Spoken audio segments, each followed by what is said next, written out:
Hello and welcome to the Computer Game Show. My name's David Turner and I'm here with Sean Bell, Hello. Matt Murray, Hello. and returning guest James Farley. Hello. Like, how long is this going to go on for? Seriously.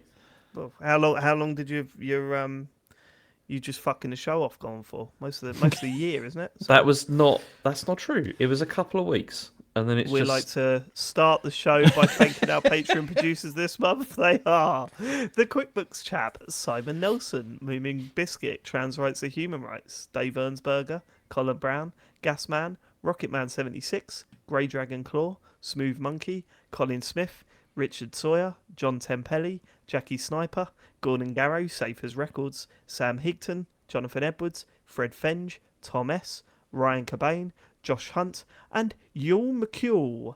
They are the Full Nels crew. They went to patreon.com/TCGS to support the show, and we really thank each and every one of them. They really do hold us.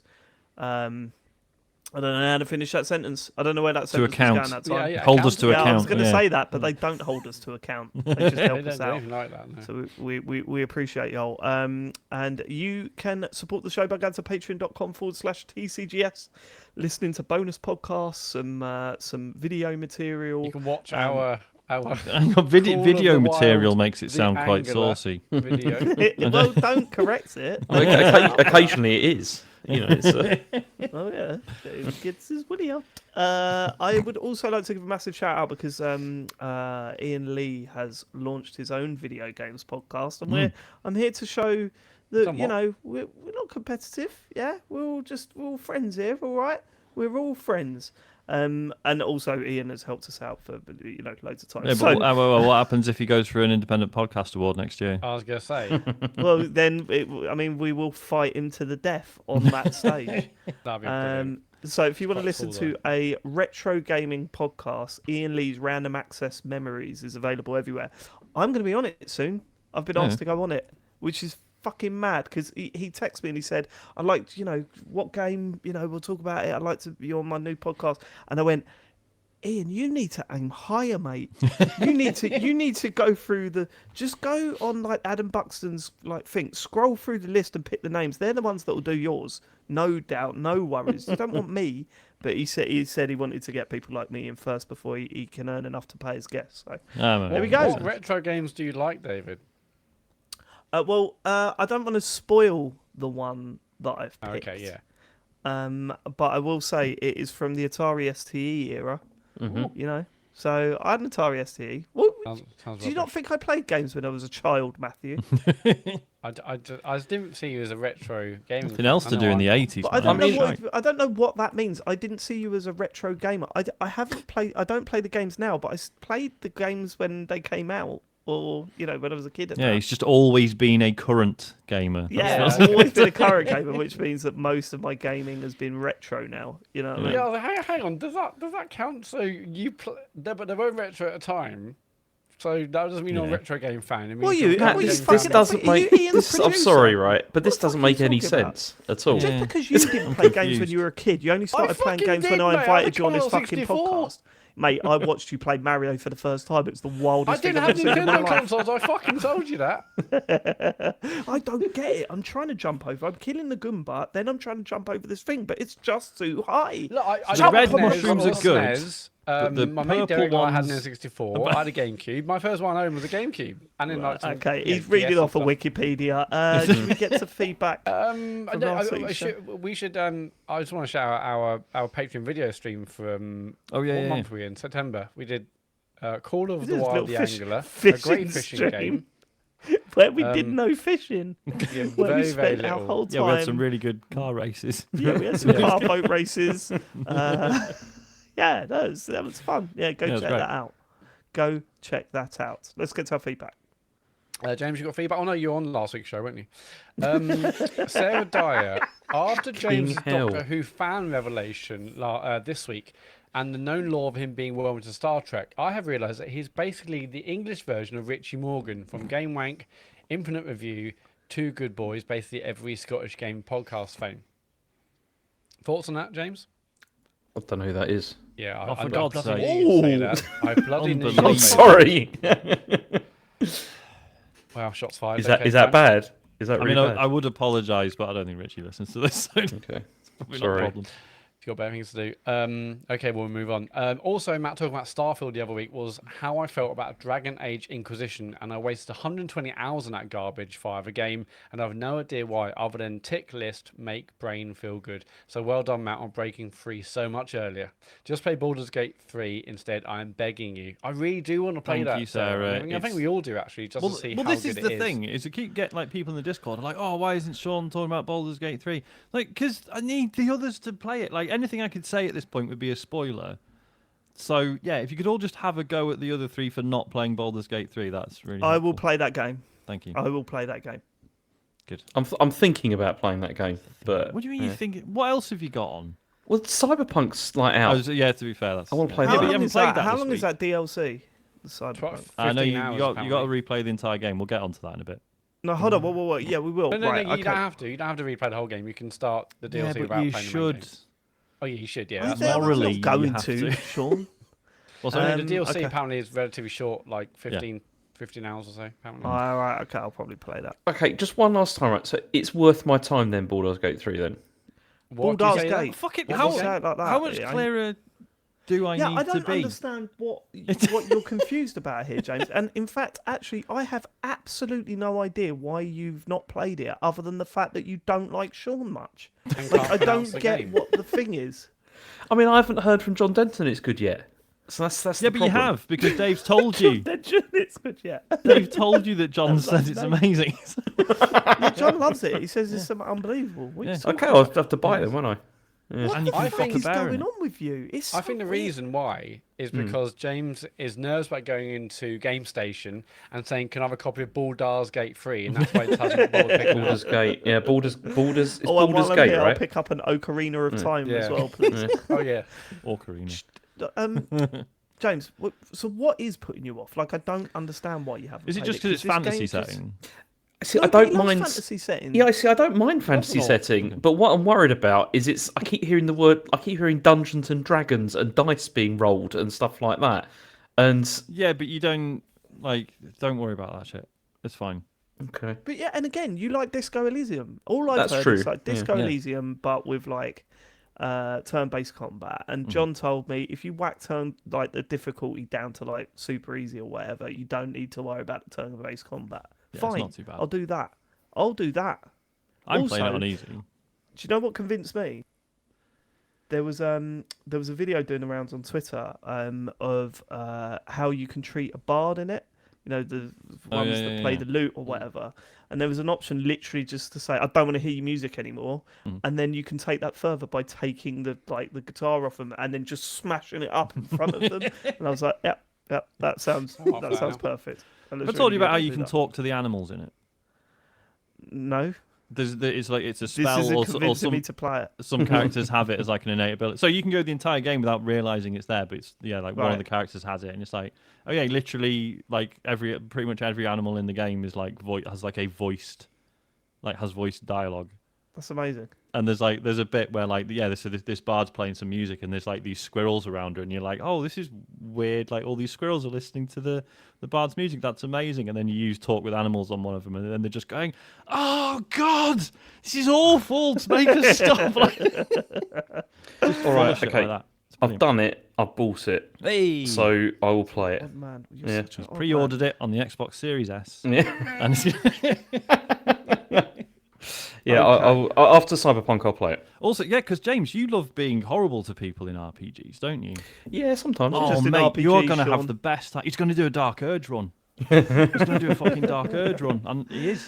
I can't Do you wait. really? Do you play the baddie in RPGs? Sometimes, yeah. Sometimes I You enjoy don't doing in the that. Fallout games. You played the goodie in the Fallout games. Usually in Fallout, yeah. I mean, one of the ones that I like doing that the most in was the Dishonored Shout. games. That was always fun because I like. Yeah, but hold on. You I have know no it's not an option in RPG; it's a Dishonored different game. kind of game. But you know. Yeah, but you did have no option in a Dishonored game. I remember playing Dishonored, and it was just like, you killed one person, you're a bad guy now. It's like, oh, fuck off. Look Yeah, at but you what can- She's drawing. She's drawing death because of you. And you're like, yeah, but also the person's... So it was either that or a game over screen. Do you know what I mean? What do you want from me? But you can go Absolutely wildly ridiculous. further though, like with all the rats and stuff, and setting rats on people. It was brilliant. I enjoyed that. Okay. All right. The He extent to which rats. you can be a bastard in Baldur's Gate 3 is like chilling. It's horrible. Like it's yeah, can't All wait. right, cool. Nice. Big bad Gary Dutton, the UK's #1 Gary, has messaged during last week's feedback section of the topical computer game show TCGS. The boys were discussing what the Romans were credited with inventing. Dave chimed in with they did aqueducts, right? Romans did aqueducts, didn't they? To which Sean replied, "Oh yeah, you're right." I'm just saying. I think the only reason Dave knows that is because I think the only reason Dave knows that is because it's the punchline to "What have the Romans ever done for us?" skit in Monty Python's Life of Brian. That's not. Do you know that thing about the phenomenon about people listening to radio, and they think they're talking directly to them because what's happening is they're filling in gaps that aren't there. That's what Gary's like, right? Gary's one of these. I would love to know. I'd like to check Gary. I'd like to check your email and see how many times you've emailed your local radio station, BBC, whatever it is for you. Yeah, I want to know how many times you've contacted them about the traffic and then been angry because they haven't reported on the traffic that you've ordered. I bet he's exactly like that. No, I've not even heard that joke. I look because I think about the Romans a lot. That's why I know about the aqueducts because the way they built them. And Some people, even incredible. Dave, do know things. Dave do know things. Dave do know things. Episode title. Even Dave do know things. Write that down, Matt. Dave. Even Dave do know things. Okay. Is there He actually anything? continues. Nevertheless, the 11 minutes and 22 seconds I've listened so far have been excellent, although there was the sound of a ninja slow cooker being turned on at the 1 minute 36 seconds mark that confused me temporarily. Otherwise, the show is really? spot on so far. Who would that be? That'd be me, wouldn't it? That'd be me then. That Yeah, must have mine's been on my a- audio. It's probably Joe. Ours is an off-brand one. It's not a ninja. Of course it is. It's a sound pizza. It was air £6 fryer, off Dave. AliExpress. Back to entertainment. And if James makes it to another recording in the future, can you let him know? I think you did a great job last week. That's nice, isn't it? Oh, right. James. Okay. Yeah, thank you. You got lucky. He's actually here right now. Yeah. Yeah. What are the odds that he was here to very hear lucky. that? Thanks, I Unbelievable. think. Cool. Okay. Past its best before date, Colin the Caterpillar Cake. Please can Sean That try was and the stop name. interrupting Sorry, the that was others? the name, by the way. That wasn't the start of the message. That's Yes. the name is past its best before day. Colin Caterpillar Cake. Right. Okay. Regular correspondent. Please can Sean try to stop interrupting the others when they're talking about what they've been playing? He does it a lot. Is there like a secret cabal of people trying to chip away at my It's Colin the self-confidence? Caterpillar. I mean, Yeah, bad I news, guess- guys. You're about 30 years too late. Yeah. Guess who's but- head of that cabal? Your old friend Davey T. And I'm here to tell you that it's slowly working. Do you know how successful you'd be if I wasn't in your life? Can you imagine just 1 week we all just thought, oh, let's all just send in feedback saying all the things we don't like about each other under a pseudonym. I just had a weird thought. Could you imagine, Sean, if one day you started the podcast and then you realised that actually all of this is fake and like we're just like we're Truman sort Show. of friends, but all of the chat in the Twitch now, they don't exist. The listeners don't exist. All the people that DM you about the show or tweet you about the show, that's just us. What would you do? Like, that's a proper that blow my mind. It's like, yeah, Yeah, okay. because What was Sean, the question? Sean, genuinely, have you ever, honestly, and you know, just I love you. Please tell me the truth. Have you ever seen anyone ever physically download the podcast? Now that you mention it, no. No. I've never seen it go Just down saying the it. internet There you pipes. go. There you They've go. actually seen And it maybe we're just happen. saying this now because you think, well, if it was that way, they wouldn't be saying it to me. So it Yeah, can't be. they wouldn't just See, say that'd be all like, right. If you give did it that to away. me, I'd be like, "That's. Do I still get I the money?" know. I've got a feeling you'd be. Oh yeah. Where's the money coming from? That's Let's face it. The podcast didn't exist for you for a month, and the money still came in, didn't it, still rolled James? in, Fucking baby. hell. genuine question. Do I interrupt a lot during what we've been No, playing? No, I don't think so. but This is I- one of yeah, those thought I should things, isn't check. it, where one person says something and now you're obsessed with it, but it's no, you don't. No, I I just- do it more than yeah. you. Sometimes I get bored and just make shit jokes in the middle of them, and I can tell that you're getting frustrated with Well, things. yeah, it's I don't know, Colin the Caterpillar. I think it's just called a conversation, isn't it? A condescending response from Sean Bell there. That's not going to stoke any fires, is it, Colin? How long have you been Against sitting the on that, ropes right Sean? now. I just came up with it then. That was just pure imagination. That was. All right. Okay, Jake Barlow. I know that David is a very proud Londoner, but complaining that the new space exploration game with 1,000 planets to explore doesn't have a mission set specifically in the Shard might be him reaching peak Cockney. Very true. Yeah, fair point. Not what I meant, Jake, but yeah, fair point. I quite like that. Adam C. Let's wear those hats to the award show. Let's dress as beefeaters, which is what I said last week. Beefeaters, yeoman warders who guard the Tower of London, don't wear bearskins. Bearskins are worn by 5 specific regiments of the British Army, including the King's Guard at Buckingham Palace. Common misconception, Matt. Do you know what? I was going to make a boring joke, but to be honest, that's exactly what this part of the show's for, isn't it, Adam? You're the only one that's used this part of the show for its correct function in about 4 years. So thanks for that feedback, Well Matt. done, You've Adam. I hope embarrassed you're yourself. happy. Thank you, Adam C. Right. Yeah, I think I know what the C stands for. Darren Gargett. Correct. That's what it stands for, Matt. Oh no, that wasn't what I was thinking actually. No, I know what you were thinking. You were thinking of a naughty word next. Don't say it because I'm editing. I don't want to have to bleep it.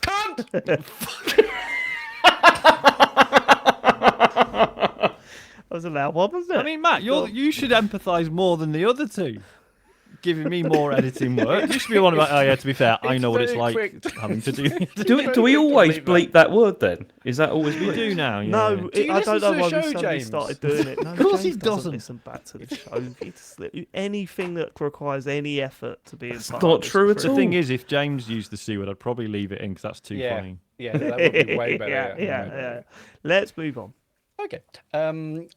Darren Gargett. In regards to the general vibe of Twitch live recordings, I found it quite exciting at first, getting the jump on those filthy podcast listeners, but ultimately I'm bored of your faces now, apart from Matt. Thanks, Darren. But the notion of listening to radio on a video platform is ridiculous. Bin it. I'm going back to my iTunes podcast library. Bye. From Darren Gargett. All right, Darren. A little bit of feedback from Darren there. He doesn't like the Twitch chat. No. I'm with you, Darren. I'm with you. Appreciate that. I don't like it either. But outnumbered, didn't we? Didn't we, Darren? Outnumbered. It's Just three, you two three against the against 2. Yeah. I don't know. I mean, I've got sympathy with that view because I mean, I don't. Okay, with podcasts, I never watch the video versions of stuff. I always just listen to the downloads. I just prefer it that way. Right, but you love being on camera, so you sort of caught between two things.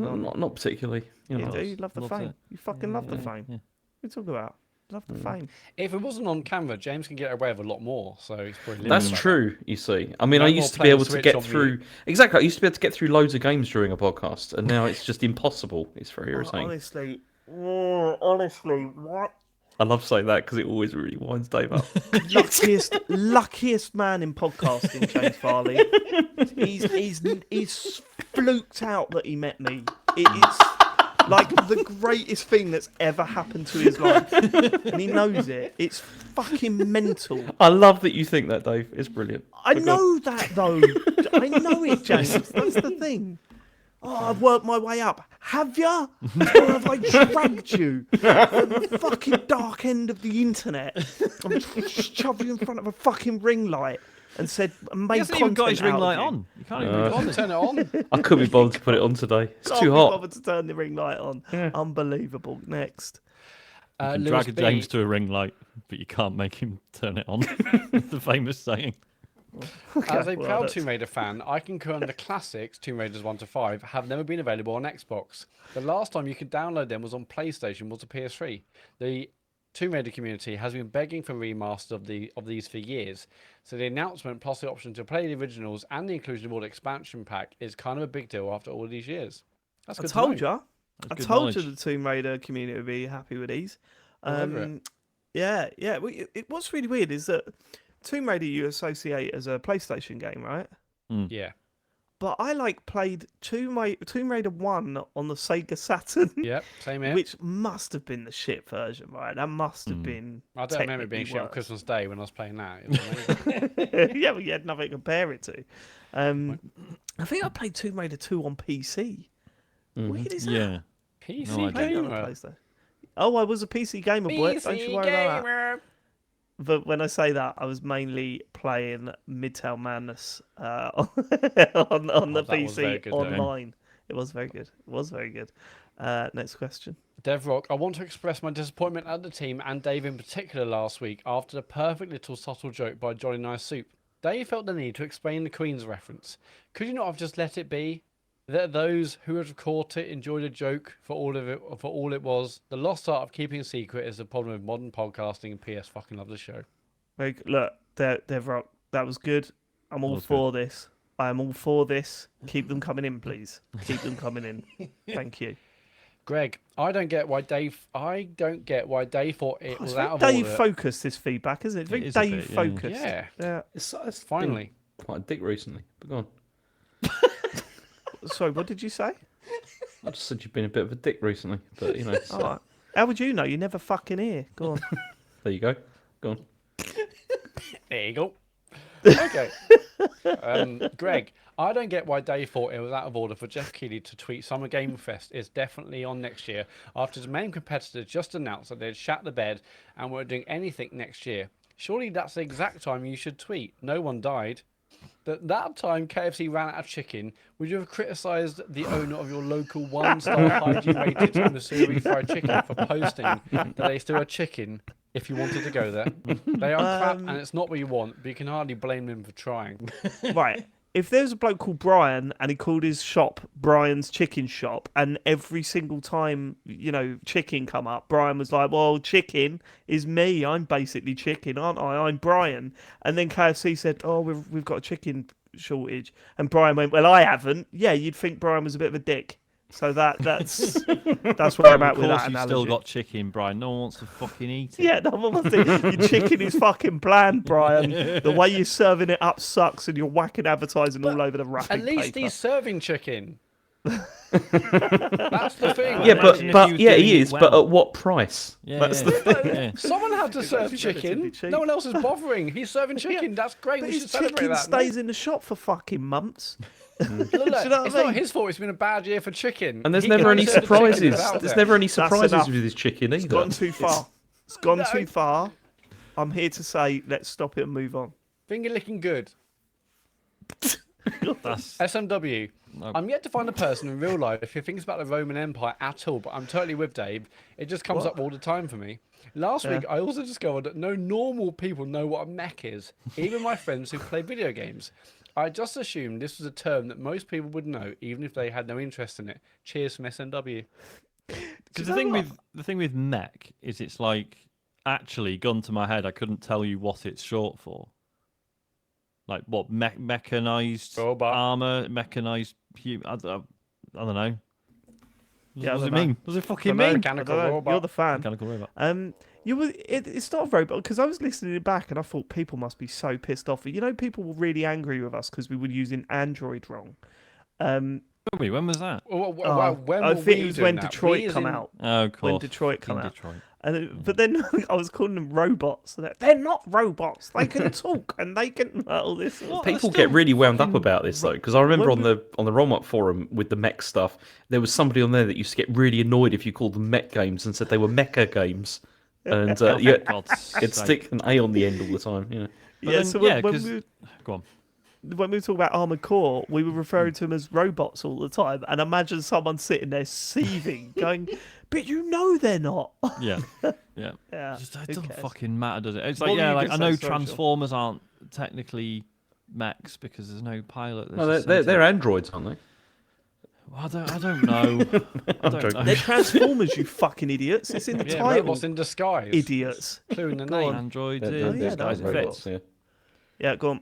That's it for feedback. Go to tcgs.co/dear TCGS. Leave your feedback. Sorry, Ben's pointing out Oh. that Transformers are technically aliens. Oh, fuck Which off, is- Ben. Yeah. Let's move on. Sorry, the I news. felt- Sorry, Could you that's not imagine where if I came this is from. the episode that the Independent Gaming Awards tried us on? What's going on? This is supposed to be a video games podcast, and they've dropped the C-bomb. They're swearing at each other. They're all angry. They won't hear the C-bomb. That'll be skillfully edited. Yeah. That's a tick for us. Unless I forget or just can't be bothered. Great editing on the bleeps. Oh dear! Right, I can't believe that's actually happened. We're all flying over. Well, one of us is flying over. One of us is flying over. We're all going to be there. It's going to be so weird. And I've got a feeling I'm not wearing a full suit. I'm not doing it again. No. So I mean, you two could do it, but it's going to be a bit weird when I do want to find out when what four the of us dress go code is. up. I'm casual. You two are in suits, and James is in a t-shirt and shorts. Like it's just going to look a bit wild. Well, when you say casual, how cash are we talking? Smart cash. Sports casual. Yeah. Sports. Yeah, casual. like a shirt, but you know, Sporty spice. sweat shorts underneath. Yeah, I'm going to find out what a dress code is first, and then just go against it. It's not going to be a dress There won't code. be a Yeah, dress there won't be a code, dress Matt. code, surely. Yeah. I'll still ask. Are we going to record the bonus show there? We should do, right? Yeah. It should Record just it be us, there, or like, do it before like or afterwards in the hotel or something. Afterwards, thing. we're in the club. when we're at the after party. Yeah. Yeah. Holding the water loft. Go on then, James. Let's hear the news. Would you like an update on Unity? Because Yes. there's been an Not update. really. Yes. Okay. you Go So anyway, Unity have now decided they're going to get rid of this runtime fee for personal users, and they're going to be doing a revenue share instead for people that are on the Pro license. So, and also, this is no longer going to be retroactive either. So for games that have already come out, this is not going to apply. It's going to be for stuff in the future. Yeah, that's about it really. They've really changed it so that to make people less angry. And then they've said, we're trying to build a model we think is fair and good sort of value exchange once they reach a level of success. I don't think I've heard people complaining that the current model isn't fair. Do you know what I mean? So I don't know. They're trying to find a model that earns them more money. They Yeah, need more that's- money. yeah. They're failing at something. You know, something's going wrong, and they need to make money. And so I suppose the tactic. They must have known that the fight back to this was going to be insane, right? There's no way they went know. into. I don't. No, I don't reckon think so. They probably No. thought It's a small no. Here's what they percentage will do. be angry. No, but- here's what they do. Right, you think about you're working on Unity.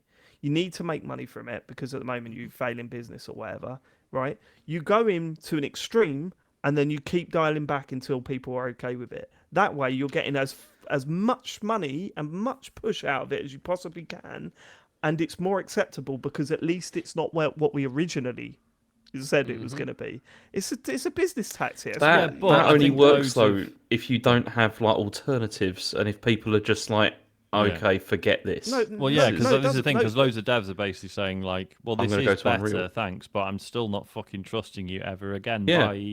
You're Yeah. still, Right, you're okay, still but torching your but all reputation. of their existing games keep using Unity, and I guarantee people still keep using it. Like, I don't agree with it. I don't agree with it at all. But to think that they naively went, we're going to do this, and then was shocked by the outcry. You're giving them way too much credit. I think, yeah. You I think never are, give Dave. you never give people credit. No, I don't. The fact is, Companies, they I don't know because companies fuck up like quite Yes, they do frequently fuck with up, things. but not all the time. Like this is a classic. This is a classic business move. I mean, we're about what to they talk do. about an enormous fuck up in a second. Yes, so we it's are. like, Oh, let's get onto that because Well, this. what I find is interesting about the Unity thing is that it's easy to say, "Oh, just use Unreal," but whole businesses will be built on the fact that everyone there is like a Unity programmer. So it's not Yeah, just people easy will to have say, been hired on "Let's the just move to basis of Unreal," 'cause you yeah, have to like change Unity experience. all the workforce. That's what I'm saying. It's not that but what it has done straightforward. is it's like destroyed trust, and the next projects may be different, and they fucked it big style. Right, and Phil Wall in the chat has said that execs can be quite stupid, Dave. Yeah, I know. Yes, I know. I know. But it is probably a bad idea to assume they all are all the time. Like it's and we're not doing that. Dave. whether I say this is a good move or not, like it may not be a good move, right, to do what they're doing, and it probably isn't. But it's just I guarantee they sat there and said, how far can we go? Let's go too far and dial back because then we'll find the medium point where we can take it as far as we can, and it doesn't seem like it feels like we've rolled it back a little bit. I'm telling you, it's what they do. But what they've done is like massive brand damage, like reputation is just in the toilet. Like, okay, you see you that think about what you engines see to what use now, you see maybe if you people haven't still made talk about games. that brand damage in a year's time because they won't be. I don't know. People move on. Obviously, they'll still be really successful, but for people who are using it now, they're like, well, the trust has gone. Do we now start to think about Unreal and other options? But if you're starting a game today, and you see this, you're like, oh, maybe I will go to Unreal. Actually, it's just too much of a risk. Yeah. Okay. Well, I mean, I said I'm not necessarily a great idea to do, but I think it is a tactic that they've done there. It just seems a little bit too. I don't know. It just seems too weird. Like that original one, you would just I was going even most people what they're doing what it was fundamentally flawed on every level. It just made no sense. But again, Unity probably did the maths and said, well, we're big enough that a small percentage will be annoyed, but everyone else will forget or not bothered and look at all the revenue. But you see, these two things do happen. I mean, remember when the Xbox One was first announced and everyone was like, that's a terrible idea, and everyone got very annoyed about it. And that had massive lasting damage to that. See that they're still catching that. I do think that I think that was a fuck up initially. I don't think they were pushing it too far and then dialing it back. I think they genuinely thought they had a vision for the future, which, let's face it, not massively far off where we're heading. Anyway. It was one generation too early, but just way too early. Yeah, and that whole thing was a different story. I think that was just weird. That was so weird. That was such a weird period. I'm so ready for the next. I was thinking today. You know what we've said about this generation being a little bit lackluster, and not. There's still some great games out there. So some really good games out there. There's still some great games to come. Look, I'm not writing off the PS5 or the Series X, but. The Series S, Series X and X. I've not been buzzing for anything that's come out on these machines, and I'm just thinking, I am so ready for the next Nintendo console now. I am so ready for them to just announce something or just start talking about it and whatever, and then the build up to that is just, oh god, I'm so there now. Do you know what I mean? Because they're the wildest. They're the one that's likely to come out with, I don't know, it's actually a hat. What? But then I don't think they're going to do that this time because they've had a success with the Switch, and it's just going to be another Switch, which is fine. I'm not, saying we said that with boring. the Wii. I am praying they're just going to be really conservative this time, and that it's going to be something. It'll be interesting, but I think they will. I think they would have learnt their lesson from the Wii and the Wii U. I think they would have learnt their lesson, but we'll see. You can never tell. You can never tell. It's interesting, isn't it? Because I think with the Wii, even if they'd done a Wii 2 that was the same but better, I don't think that would have worked because I think the novelty of the Wii had already worn off. Yeah. So, big time. Yeah, that was in carrier bags under the. And I was listening to an old podcast. I think it was a One Up podcast or whatever. No, it wasn't. It was Backpage Pod. I'd forgotten about this. The DS, was it the DS or the DS Lite? I think it was the DS Lite. Launched at £100. That is unthinkable right now, isn't it? Could you imagine that? A console launching at £100. That's less than the Mega Drive. But then, the GameCube launched at 129, I think it was, or 139 or something. Really? Yeah, it was really cheap. It was surprisingly cheap. And they had those little weird discs, didn't they? Eh? Yeah. They had those ones. And the handle. They had a handle on it, and it was in purple. Anyway, where are we going? Let's get to the next news story because this is going to be a big one. Yeah. So, after we recorded last week on Tuesday, there was quite a lot of Xbox news suddenly came out. And this is because there was a massive leak of information that came, and this was all came out of How long did it take for you to believe it? What do you mean? Whether it was real or not, the information? I don't know, because the people that were reporting it were it looked like it probably wasn't just made up. But there's still part of you going, no, there's no way this stuff comes out. There's no way we're looking at concept design of a new Xbox now. Mm-hmm. There's no way this is actually out there. And it probably took me about 10 minutes. And I went, oh, it's actually out there. Yeah. It was a concept. This is what? This is madness. So these were all the documents that were related to the FTC court case, I believe, yeah? That's where this is all... And they were supposed to be redacted or not published. And then initially, people were claiming that the FTC had done this and released it on purpose.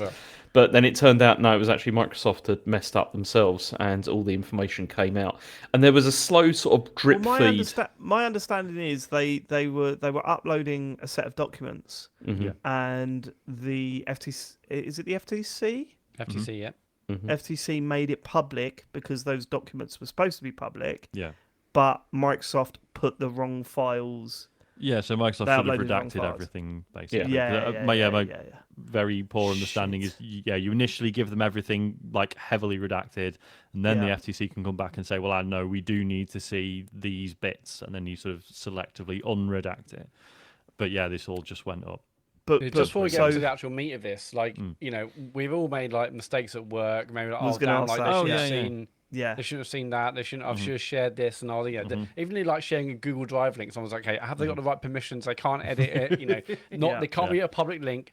Like, think about this person or team or people who did this. Like, I just went instantly to think about the person at home or in the office. Like, how long did it take? I think I'd just throw my phone in the bin and just drive away. Yeah, I'm like, I'm out. I'm not going back to work. I've just resigned. It's done. Yeah, sorry. You'd cry, right? You'd cry. I think definitely you would. Yeah, you'd be like, "This is disastrous." Really, you go to the toilet and you cry. It's not just I've shared one document. Like, there's literally like the next like 10. Or is it the 2030 plan? But yeah, still like the next 10 years of Xbox essentially, and like, oh my god, that person's fired, right? They've lost their job. I would assume so. Yeah, got to assume. Man, I mean, I don't think they would do this, but I assume there's grounds for them to be sued.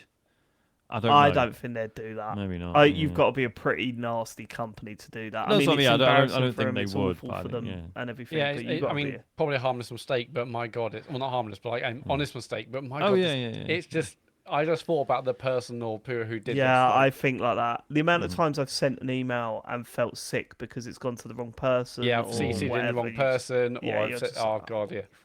And then look at this. Anyway, what was this, James? So the news sort of drip fed out over time because obviously people were going through all the documents and then pulling things out. So I've got this sort of summary here of the major things. So as of spring 2022. There was going to be a successor to the Xbox Series X and the S in 2028. So that means that this generation would have been 8 years. So it was like an 8. So that's when we would expect. Sounds about right. That's what we would expect. Yeah. We would expect that. Yeah. Also for 2028, they were going to be releasing this. It was going to be like a hybrid Xbox platform for cloud gaming. And so the whole point, I think, would be that part of the next generation push would also be that you could use this online using like they said, like a device that would be like $99 or something like that. That Keystone device that they was on the shelf and it was a white thing, and then they said actually it's going to take a few years. So which makes total sense. Yeah, so there'd be like multiple entrance points. You'd have like maybe like a Series S kind of thing, Series X, and then cloud. That idea must have just been like proper backed up with the success of the Series S. Like that must just drive them now. Right? How do we enter the market at the lowest possible price point? See, I've been thinking about this week because like it seems that the Series S has sold. I don't know how much more than the Series X, but it definitely has sold more. And it's like in a kind of weird way, that is Microsoft's this current gen console. If you know what I mean, like there's more people have it. It's strange. I mean, maybe in this piece, but I saw a lot of people saying it's like 75% like S. So that's crazy. And that was from so that's from last year, right? That statistic. So you would wonder if maybe that has shifted a bit since. If anything, I think it would have shifted like further in the S's direction. Well, no, because some people are saying like the X was quite supply constrained for a long time, right? So maybe that's it fair. would improve, but I think a lot of people are buying second Xboxes. And when you're buying a second Xbox, you ain't getting another X. You know what I mean? No.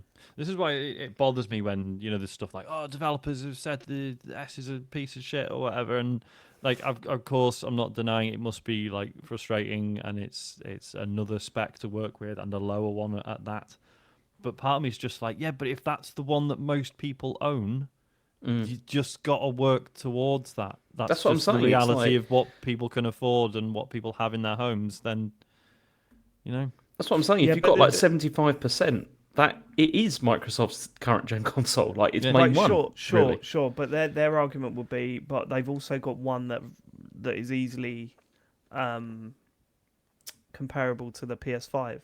So this other one, all it's doing is meaning that you're making it hard for us to access 75% of your market, whereas the PS5, which is a bigger market on the first one, and part of your market and we're also thinking about 75% of your market now, and that's increasing our workload to account for that. I could see why certainly see why devs would be upset about it, but I can also see why Phil Spencer has been so keen to really drum home the point that if you're releasing a game on Xbox, it needs to have the same modes and everything as across both systems. See, this is why I also wonder whether for this next generation, in 8 years' time, whether there isn't an S actually next time, and there'll just be like the high-end machine and the cloud gaming option that will be cheap, to get into. Almost certainly. I think almost certainly. But then they need to address what they're doing with cloud gaming, because at the moment, cloud gaming is only available to people that have Ultimate. And it feels like cloud gaming should be available for anyone that owns a game on an Xbox. Do you know what I mean? I think that's the direct. If they want to use that console as a streaming console as their next big thing, they need to make it available so you can stream for free. But if you own a game, you can stream that game on their service. Like that is the direction they need to move in. I think they're way off of that. I would actually assume that they kind of don't want it to be too big in the moment, because I'm sure I saw recently, but people saying when they were playing Starfield that there was like queues to get onto like Xbox Cloud Gaming. Oh yeah, because you remember we read out there was that quote. It was going back a few months when there was some news about the Activision acquisition, and it was like there was something like 500 slots or something for UK. Yeah, there was people using xCloud in the UK. So yeah. But if it was on standard Game Pass, then that'd be way more people, and like the queues would be longer. So I'm sure, that feels like that's where they're going to go. It will be for everyone who has a subscription of some sort, I'm sure. But right now, they're probably limiting it until they get the data centers or whatever they can to make sure it's quick without the queuing. Well, yeah, because they won't have scaled it up yet, will they? Because they know that there's actually not that many people accessing it yet. And so you'd imagine that will increase later once more people have it. So anyway, the next thing was there was going to be a mid-gen refresh, obviously, of the Xbox Series X and S. And so the Xbox Series X upgrade was going to be called Brooklyn. And this was a cylindrical console. Well, it's codename Brooklyn. Okay, it's called that. Codename Brooklyn. And it's a cylindrical console with 2 terabytes of storage, but no disk drive. And that was going to come out in October 2024 for $499. So, like the same price as the current one without a disk drive. This is fucking weird. This is the weirdest move. I don't understand why they would do this. How do you mean? I don't know. Well, it's not.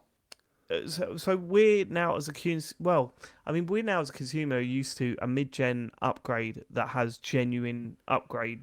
Like you're going from a Series X to a more powerful console or something that offers something your Series X doesn't. Their plan seemed to be let's just make it's essentially a slim, console. That concept.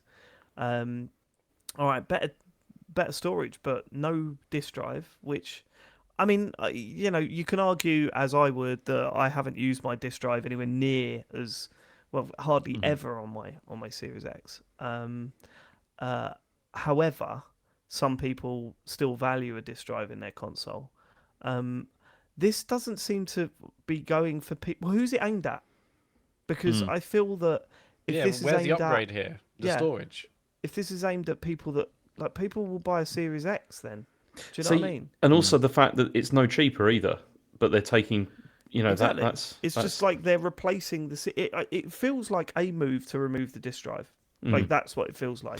That makes total sense. When the next consoles come out, there will not be a disk drive in them, and we as consumers will accept that. Yeah, because if 75% of the market currently has a console, the S with no disk drive. Yeah, they're like, this is a way to get rid of the other 25%. Yeah, and the intention here is that they want people subscribing to Game Pass. They don't want people really buying stuff on discs. There's that. No, there's also that, and there's also the fact that they take a bigger cut of a sale when it's sold on their store than they do by selling discs. Like, obviously, currently you buy things on digital, their sales and stuff. Ultimately, you get it. You can't move it on. Do you think to maybe soften the blow somewhat with like a no disk drive console, do you reckon they'll try and implement policies where you can sell your digital version back to the marketplace for a reduced amount. No, we're used to not We selling need our the digital games blockchain now. for that, Matt. This is possibly do it the without- kind of this is the kind of thing that's only going to happen if like European Union or whatever get involved in terms of like saying that and opening up the console and saying you have to have other stores on here, not just the Xbox store, because it's. But then how do you do that without also doing that on, like for example, Apple? Well, exactly. That's what the EU are going for at the moment. They want. Make it. They're trying to open up. It's. It'd be pretty cool if they did that though, and they'll probably still take a cut, etc., etc. But you know, I mean, the first but people the weird thing is that stuff back to us. Microsoft seem okay with you buying your codes elsewhere, right? So there's CD keys and there are other websites that sell Microsoft games on. But then I'm not sure who, because I know with Steam codes, like devs can basically generate as many codes as they want. But I don't know on consoles. I don't know how that stuff works. No, I don't know how it works, but I know that Sony have just put their foot down and like you can't buy codes, and same with Nintendo, right? You can't buy. You used to be able to buy codes elsewhere, and now you can't, which is frustrating. So I don't think they will look at a way of sharing or selling codes. I just can't see it. We as consumers are too used to not being able to do that for them to think that that's the right way of going about things. But also the other convince people to say yes to the way forward. But the other reason that Microsoft are not going to want to do that is because at the moment the console is subsidized, like in the sense of what you're buying is software, exactly, is the software. And if they then have to open it up to other stores or whatever, they're not going to want to do that, are they? Because where are they going to make the money back? Want to? No, it will stop them wanting to bother doing hardware in the first place. Yeah, because why would you? It's like it doesn't. Yeah. I was just thinking. Do you remember when second-hand sales was supposedly like the worst thing to happen to the industry? That was like the thing that like the big publishers all fucking despised. And I guess we've like digital distribution has helped move away from that. I don't know. It just seems really surreal that was like such a hot issue at one point. It really was, yeah. And I mean, they were looking at ways to combat that with, say, download codes, single-use download. Well, it was called online passes. Do you remember that? Yeah, you can play the game online unless you get an extra pay for an online pass and stuff. But it's. I mean, I can see where they're going. I do not understand this mid-gen upgrade. I don't think it benefits the consumer. I think it just benefited.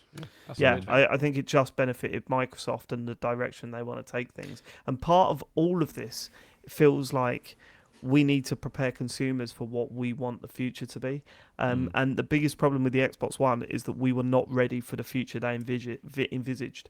And now they are trying to prepare us for the future that they've got in mind. And that future is one without discs. No second-hand market, no sharing games with your mates. Like, that's all going now. There's one thing I would like to...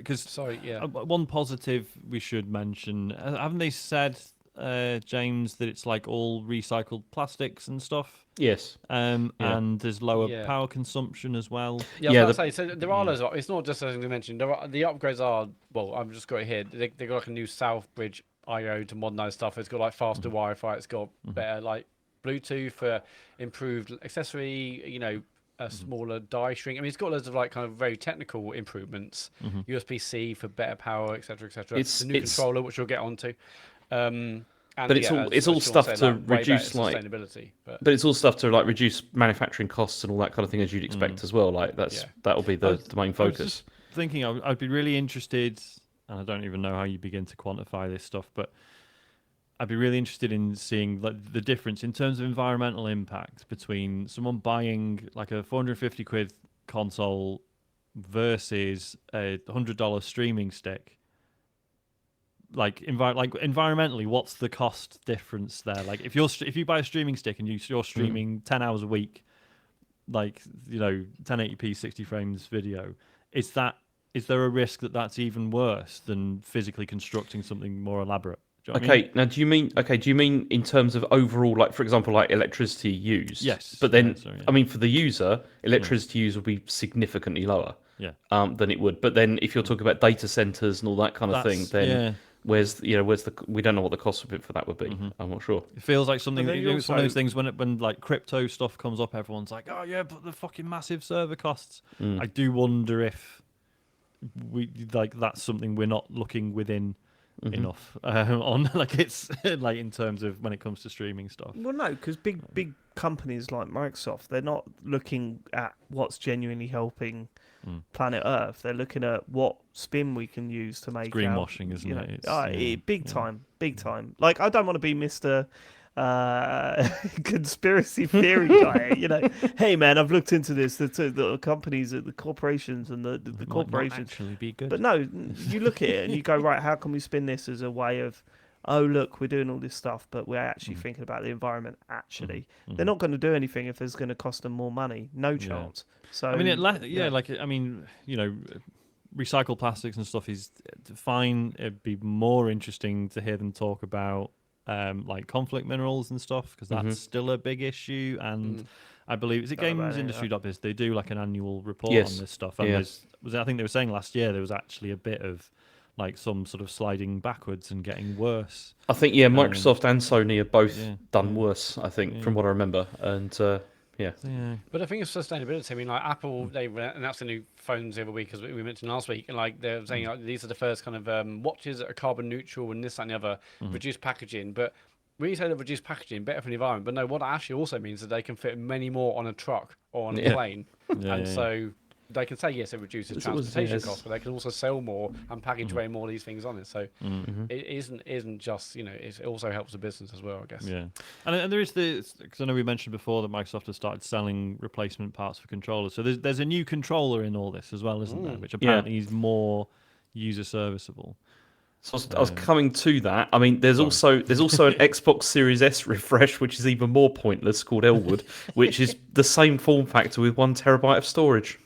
So the same price. That makes sense. Is that not the one? Sense. They I thought they'd already done that. Yeah.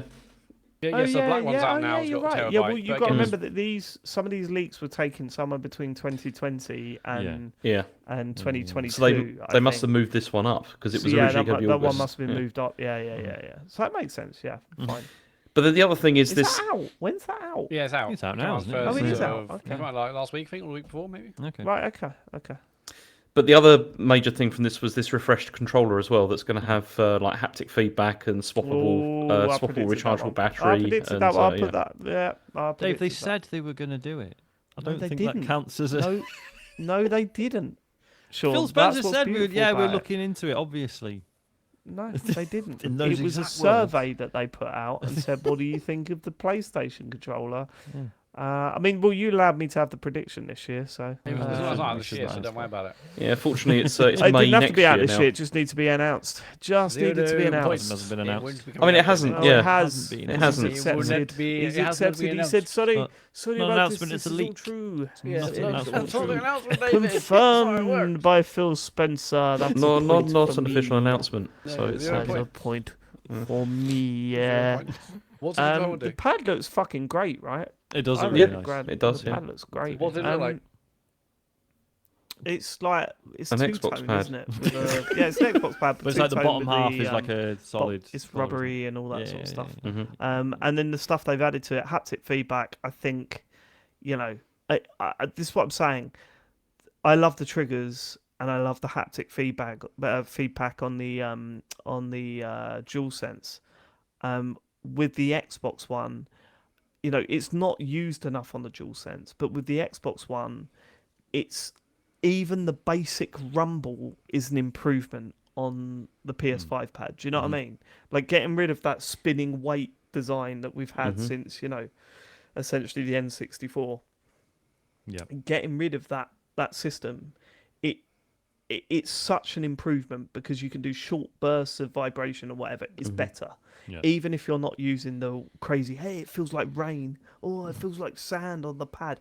Even if you're not using that, the basic rumble's an improvement. So it's a big, you know, it's a big step up, I think, for Microsoft to add this to their pads. I mean, you'd also hope that maybe this will mean that sort of stuff will be supported in more games as well going forward. Well, 'cause, yeah, I think because then all three consoles have adapted this system. But then, as I said, I don't think they need to go too much into it. I mean, as I said, the rain and all that sort of shit is cool, but it's not essential, is it? It doesn't Even add much. a lot to of the PlayStation experience. ones don't do it now. Like we had it Exactly, at the beginning, yeah. but a lot Very of them now very don't rare bother. that games do it now. Yeah. So, And this hasn't, and to be clear as well, this is haptic feedback, which is the rumbling sensation you get on your Switch and your PlayStation.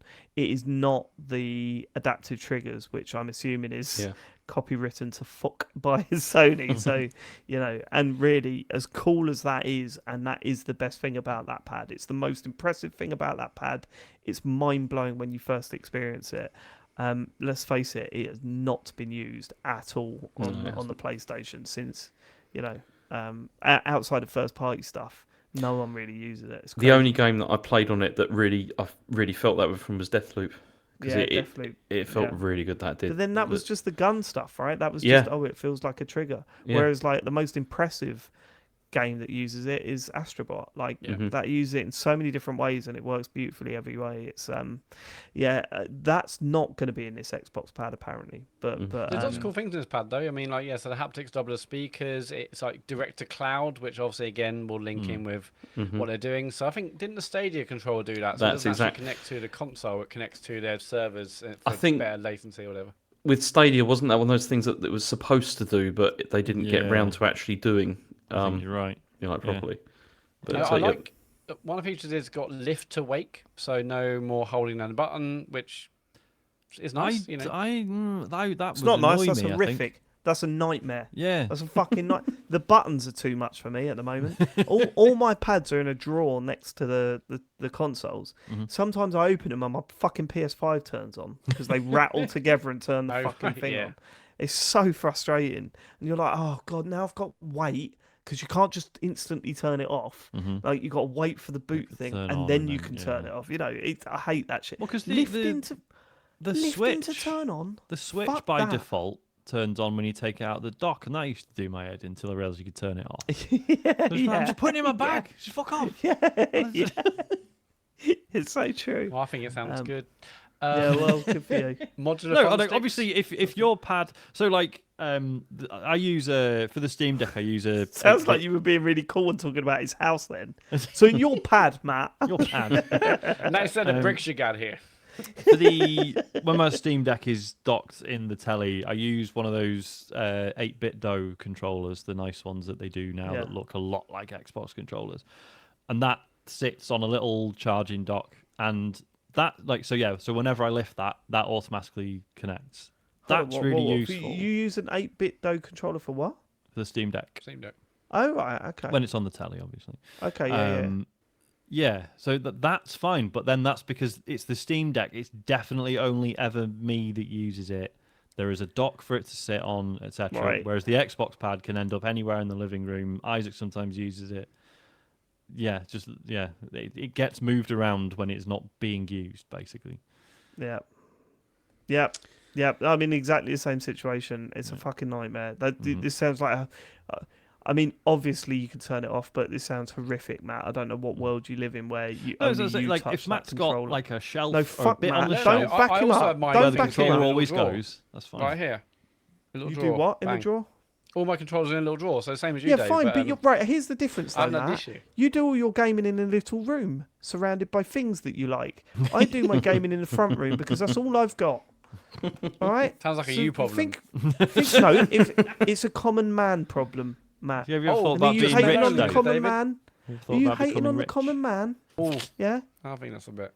Listen to Matt Murray. Just get yourself a gaming room, Dave.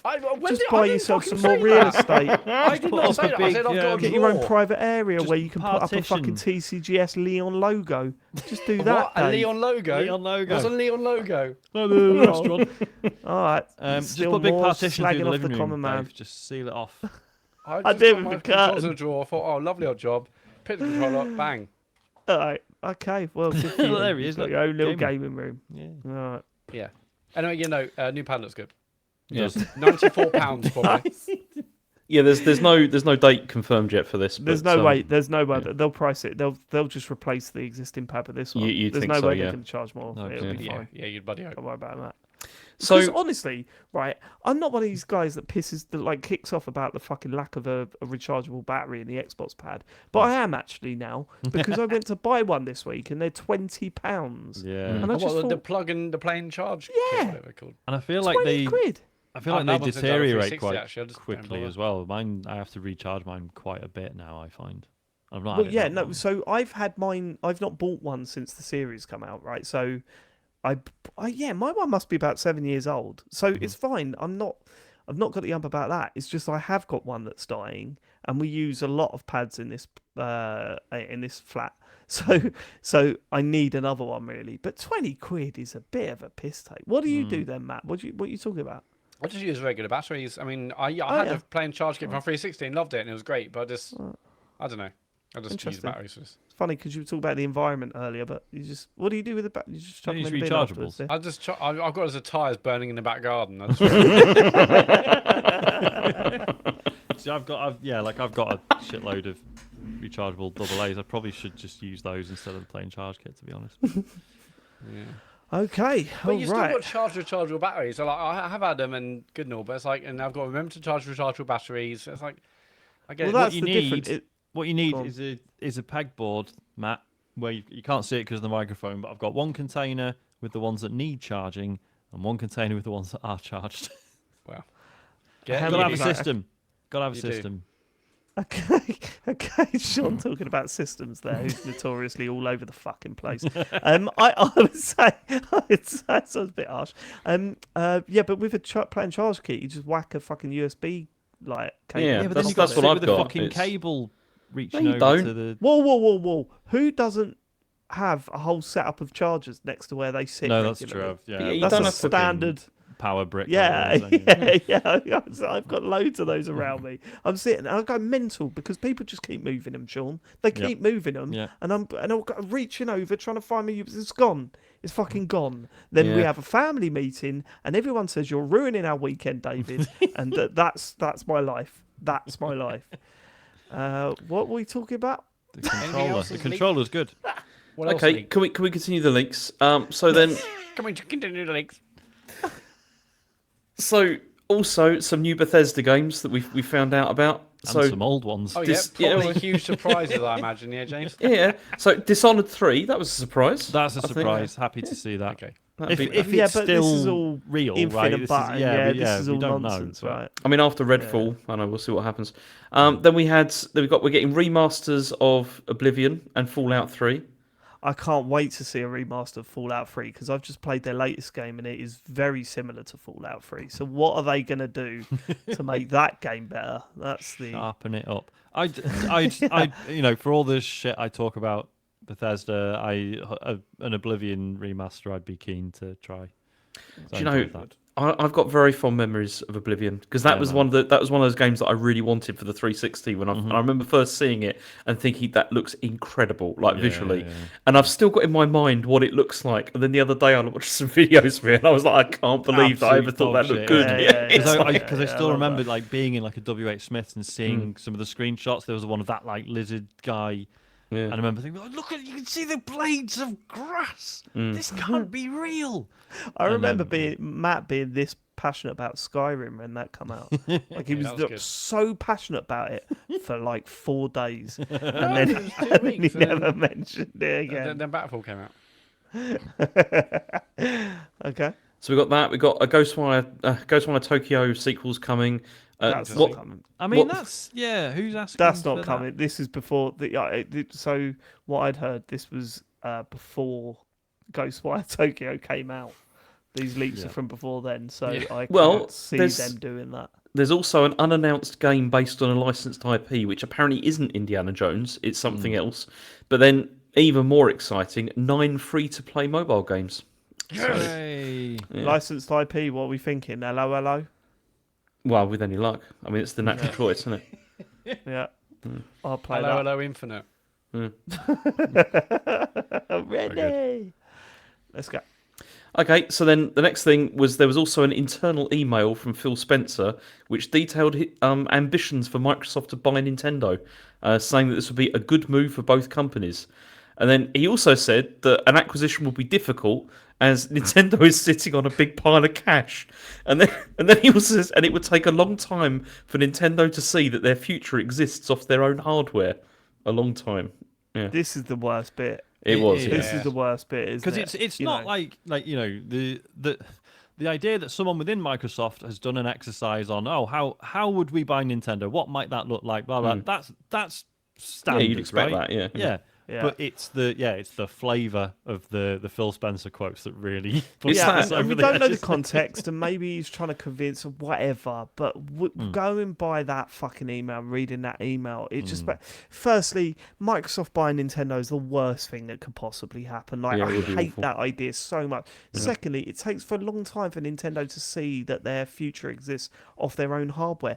Do you see what they do with their own hardware? It's incredible. But Isn't- also, isn't it how the point many he's more- making there? Because I've seen people reporting this as like, oh, Phil Spencer thinks Nintendo don't need to make hardware. Isn't his point that like the only way Nintendo could grow now is to make games for other hardware? I don't agree with. If I was him, I'd be but I more think it's worried more about growing reasonable. Xbox than about Nintendo. About growing Was Xbox this also written hardware. in 2020? Was this? But the Switch was out then. I was like, if he wrote this in the Wii U period, then it's like, okay, maybe he thought. Yeah, pack it in. It's now. like Luton turning around to Man City and saying, "Oh, they don't know their future is with us. We need to buy all their players." No, you don't. We're doing all right for ourselves. Thank you very much. I mean, Nintendo have sold so many Switches that it's insane. They're so like, as you said, the ambitions of Microsoft buying Nintendo. That's no surprise. They're a massive company. If they bought Nintendo, it would make Microsoft so much more popular in terms of I mean, they'd be massive, right? Well, There's especially no because way as Nintendo we all would know, sell. Microsoft have long had this problem of not having any interest in the East, right? Like, Right. Yeah. Right, and but as a gamer, as a fan of video games, which is what we are, right? The whole idea makes you feel ill. It's Yeah. just Like, it depressing really as does. hell, isn't it? Yeah, yeah, it really, really is. To think So that it's Microsoft, just sad. It's like, don't do that. Yeah. Don't wreck that. yeah, Definitely I mean, in some ways I feel for Phil Spencer. I shouldn't. He's a big executive of a massive company, but like this is going to make him look stupid. Yeah, he And very that's much the goes against the whole shocking- like nice guy feel. Again, like these Yeah. are He's kind of, definitely phoned them up and spoken to them about it. Like there's Yeah, of course. definitely been a massively, meeting like, about it. I mean, these are kind of private emails, whatever, internal. You didn't expect it to be public, but man, not good. Not a good look. I mean, it just Yeah. makes you look out of touch. I think Well, and this is it, isn't it? Really. I'm from Phil. That's a shock because he generally seems like he's really got his head screwed on. Well, Like, yeah, obviously, but we not that know it's a Microsoft are perfect, but Yeah, broadly we know it's a speaking, persona though. When he comes out on stage, that's an act, and that's he's representing something. We don't know what he's really like to work with or what he's like in business. This and as I said, we don't know the context of the email. Maybe he's trying to hype someone up. Maybe he's joking. You genuinely don't know, right? It doesn't come across. Yeah, how many as a emojis joking are on email. this? Not many. Lots of winking ones. Yeah. I don't know. It's just the idea of it. We all know that it's happening. We all know these discussions are happening, but seeing it just makes you go, leave our Yeah. Nintendo alone. Yes, we fucking hate a lot of the shit they do because they're so weird, but they're ours. They're not yours. We don't want them to be yours, Phil. I don't know. So It's bizarre. the other part that came from this was there was also an exchange about with Sarah Bond discussing how much it was going to cost to bring games to Xbox Game Pass. So we found out some of how much they were spending or could spend to do this. So it says estimates range from 300 million for Star Wars Jedi Survivor, 250 million for Mortal Kombat 1, and 5 million for Return to Monkey Island, but also 5 million for Baldur's Gate.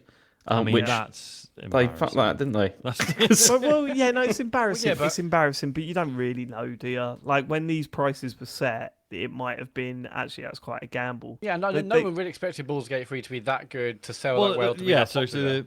the thing with Baldur's Gate 3 is, like even Larian did not expect it to be the success that it has been. However, 5 million to me says that Microsoft weren't paying attention to what Larian were already doing with like Divinity Original Sin and stuff. Like those games were like I mean they weren't PC exclusives, but PC focused titles. They were big, right? So yeah, it's 5 million for Baldur's Gate 3 is a bit embarrassing, I would say. Okay. So then also we found out some information about Game Pass subscribers as well, where we found out that apparently they said most Xbox game subscribers pay full price and use the service on console.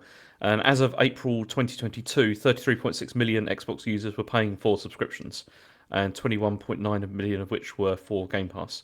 So yeah, that seems to be doing, Well, that is a big number, to be fair, isn't it? but not big enough, according Most of to them pay what full price. we're But about to isn't get it- to. April 2022, so like a third of the audience were just paying for gold, presumably. Yeah. That seems wild, but then it's old No, habits, that I makes guess, sense isn't it? because there are a lot of. I mean, I know a lot of people Yeah, that there's just different- only It's a had lot gold. cheaper as well. Yeah. I know. no. 40 But, quid a year, whatever. I know you're 70 quid. saying not big enough. We'll get to the next story, but you're comparing projected figures with current figures, right? Like you can't say, oh, they need this, but actually they've only got this.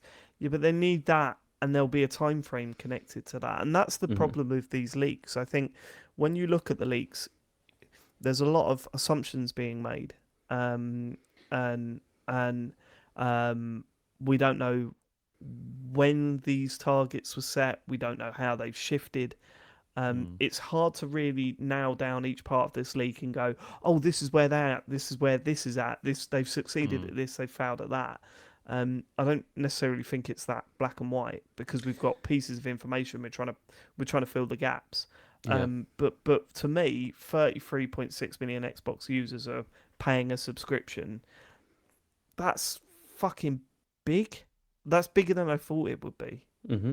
Really? I was thinking maybe around the 20 million mark. Yeah, I mean, especially paying full price is what surprises me. That is a shock, isn't it? I thought that there'd be fewer people that'd be paying full price for Yeah, it. but that's the difference, isn't it? Most people are not going on Reddit and finding out workarounds, and when they are, I've got to do what?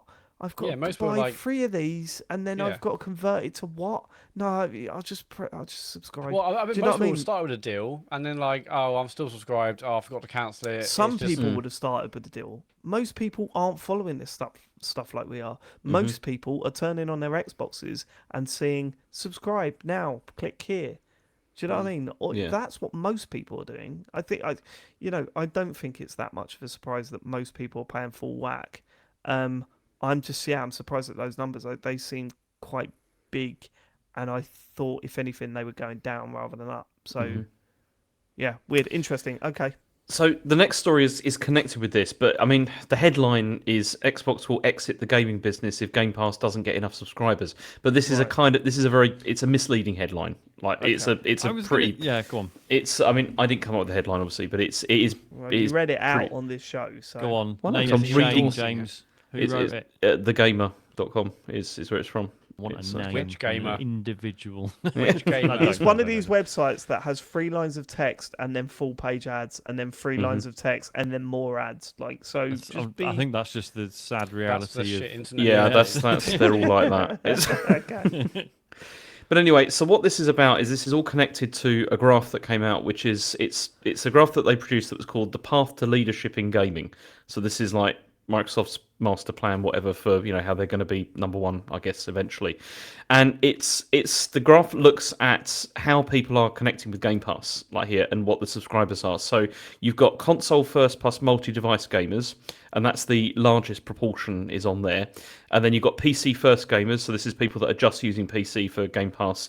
And then you've got cloud first gamers, which is people that are using like smart TVs, low-end PCs and stuff like that. So what it was that Phil Spencer is saying that they want more people on the other platforms as well as console. Like console is not enough. They also need to grow like much more significantly, like cloud first and PC as well, to make this more viable. So, I mean, this is what he said. He said, I can safely say that if we do not make more progress than this off console, so like aside from Xbox, we would exit the gaming business.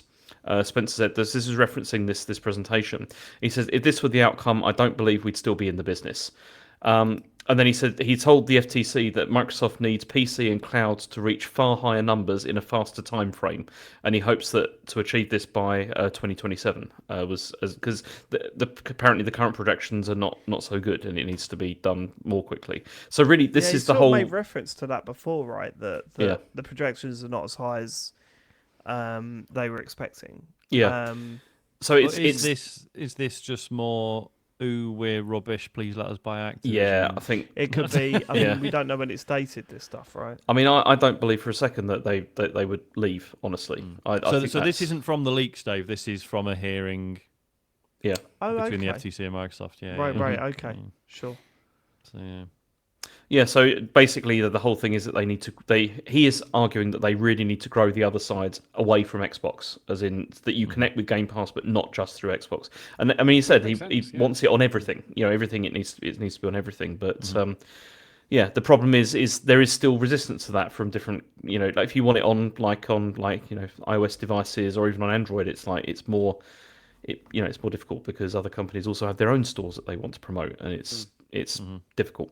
We've always said this, for Game Pass to be properly mainstream or really, smash its numbers, it does need to be as, synonymous as, the Sky app is on every smart TV, it's on every kind of, smart stick, it's on everything, everywhere, that's what it needs to be. It needs to be wherever you have a TV, console, smart thing, you can search and the Game Pass app is there, you get a controller, it connects to the cloud, whatever the new one's going to do. They're going to struggle with that. That's how it's going to work.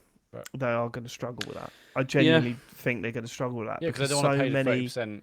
No. I think it's more to do with the fact that so many other publishers, so many other big companies will want their own service.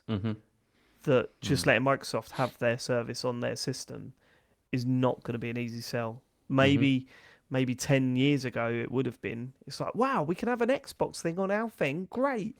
But that's not what it's like anymore. It's like, no, we want our own haven't thing. we gone from the days of like a million launches on PC and then like even like EA no, just EA games on Steam, or like Ubisoft launches closing, they're just on Steam. Like I think people tried to do their own ways and invite. Right, but that's different from it. No, that's different from a cloud though, and this is for cloud as well. Saying like I feel like maybe some people realizing that there is great advantage in not spending the time to develop and maintain your own system and just go with the largest player, which I think you'd be mad if you were Ubisoft or Activision's sort of not a point anymore, but it'd be mad if you were Ubisoft and you were thinking, oh, actually, we'll just put all our games on someone else's system, when they would obviously feel that actually making our own cloud subscription service is the way to go. Yeah, but Ubisoft is a great example because that is part of Game Pass.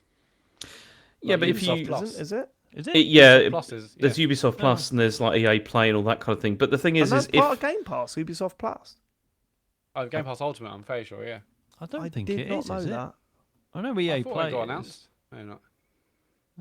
Are you just making shit up, Matt? But Matt just took a swig of beer after saying that. EA Access is also part of Game Pass. Yeah, EA Access is, but it is a separate entity. It's only Game Pass Ultimate for a start. It is a separate entity.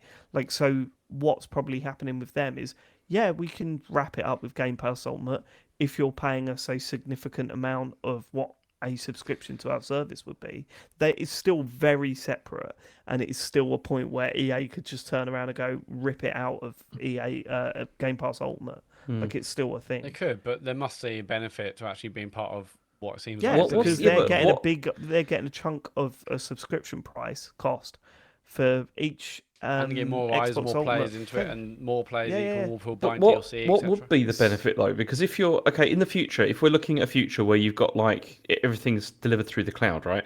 So you're clicking on a launcher to start a service. So maybe like Game Pass or whatever. Why wouldn't like a company like EA just want their own like cloud launcher for something like that? Why would you want to go through Game Pass? Why? Like, and EA are a company that can do it. I mean, I was going to say, but EA are a company that can do it. EA sell enough sports games, to make it viable for themselves. Like, you say that, but then like, didn't they again? I need to check, but I'm very sure they started putting the EA games on Steam without. I know it's not exactly the same, but it's like. If they're that big, why have their own launcher? No, they just put it on Steam because they know Steam's a bigger. Yeah, because they're selling each unit. Whereas a subscription service is a different business model. It's completely different. It really is. It's not comparable. You can't compare them. There's a difference between selling your game in a shop and streaming your game on a subscription service. Mm-hmm. It's different. Yeah, I think this. I'm trying to find if Ubisoft Plus is mentioned on the Xbox website, but It's available on the Xbox, but I don't think it's part of Game Pass. No. Okay, should we move on to the next story? Because You lied this... to our listeners. I didn't lie. That's been Do you the wanna rumor for so apologise long. I now, just or- assumed it was It's a rumour. the case. Is that what you do with rumours, is it? You assume them for believe so long that I believe them, you yes. report them as fact to our Is that not fans. I mean, who gives a fuck about that? But I just thought. Do you do this? Do you do this like TCGS con? Do you just go around like telling little lies to people about the biz? About the biz, I can feel that what biz? award slipping through our fingers. the gaming biz. We're not going to get it. Oh, we ain't getting that award, are we? Fuck. No. Yeah, good point. Shit. Oh well, maybe We'll next say, year. we were going to give this to a computer game show, but they're a bunch of liars. That's not happening now. Okay. Okay, so the long nightmare is potentially over. It looks like Which one? It's 2023. That could be all sorts of. Yeah. Yeah, I know, yeah. Name one. this is the one that has been the plague of the news for ages, which it looks like Tories. the Activision Blizzard deal has been provisionally approved by the UK by Provisionally, CMA. so it's not Yeah. quite over. Right. The UK regulator. Is this the same regulator that denied it earlier and said they were never going to change? Yes. Yeah, because they're Yeah. standing up. Well, for our they said never going rights to change and- about concessions, and they made Yeah, it. and then they made concessions. Okay. Yeah. They're, I mean, come on, they've Okay. just walked it back, so they're not losing too much They've walked face. it back, Yeah. Matt. They made a big concession. That's all the Ubisoft stuff. That's why they say it's fine. Yeah. Right. I mean, Okay. great. Well, that's I true. don't I mean, the thing is, I still don't like this, honestly, but I'm just glad it's over at this stage. And, not and over as yet, I've though, said provisionally. before, like as a consumer and Xbox fan, I don't know what difference this will make to my life. Probably not a lot. I think as a user, I think I think it's a bad thing. Yeah. Ultimately, I think Yeah. Microsoft, all right, you haven't got a PlayStation, but the people that solely bought a PlayStation, they would be very worried about the future of Activision games. I Yeah. don't need to be worried about that. Phil Spencer said it'll be fine. Just don't worry about it. He said Yeah, for at 15 least years or whatever. for around 10, 15, Yeah. for about 12. Oh, See, that's what's mad, though, isn't it? psych. Because I 10 was- years had my is fingers crossed. like 10 years is no time whatsoever. Like it's a very short No. period of time. Well, no, for it's this. 10 years. It's 10. It's not no time. Famously 10, It's 10 actually. years. If it's none, It's a it'd be a decade. 0-year deal. We have got an update from the chat though about Ubisoft Plus. Matt, do you want to? Go on. I thought David said we basically ignore the chat, so let's move on. Hammered Spy says Right, okay. Ubisoft Plus is not David on Game said Pass. we don't engage with the chat, Separate Sean. service and costs $14.99 a month. Listeners are That's going a to hate this. I'm so sorry, listeners. We shouldn't have done that. Let's move on. Let's You move on. lied. Okay. I didn't like that. Was rumored for so long that it was going to be part of Game Pass. Right, okay, It's the but rumour that you reported as fact, Matthew. James fucking said it in the news, probably. no, he didn't. He did. Anyway, next story is that Crystal Dynamics is laying people off as well now. They've laid off 10 people, and this is because they said this is due to an internal restructuring to align the studio with our current business needs. I mean, this is another Embracer studio, which is looks like it's having trouble. It's no good, is it? It's fucking shite. Embracer, who are they? I honestly, I've got Are we seriously doing this again? Every time. every time I'm gonna do it. Yeah, it does really seem like they seem to be the latest big company that's buying places up and just like slowly closing them all down. Because It's, so what the timeline was, they had infinite free money, bought everything, and then there was this mysterious deal with, I can't remember, one of the Saudi investors fell through, and then suddenly they went, oh no, we don't actually have a clue what we're doing. Now we have to downsize everything. And yeah, I despise them, I think. Yeah.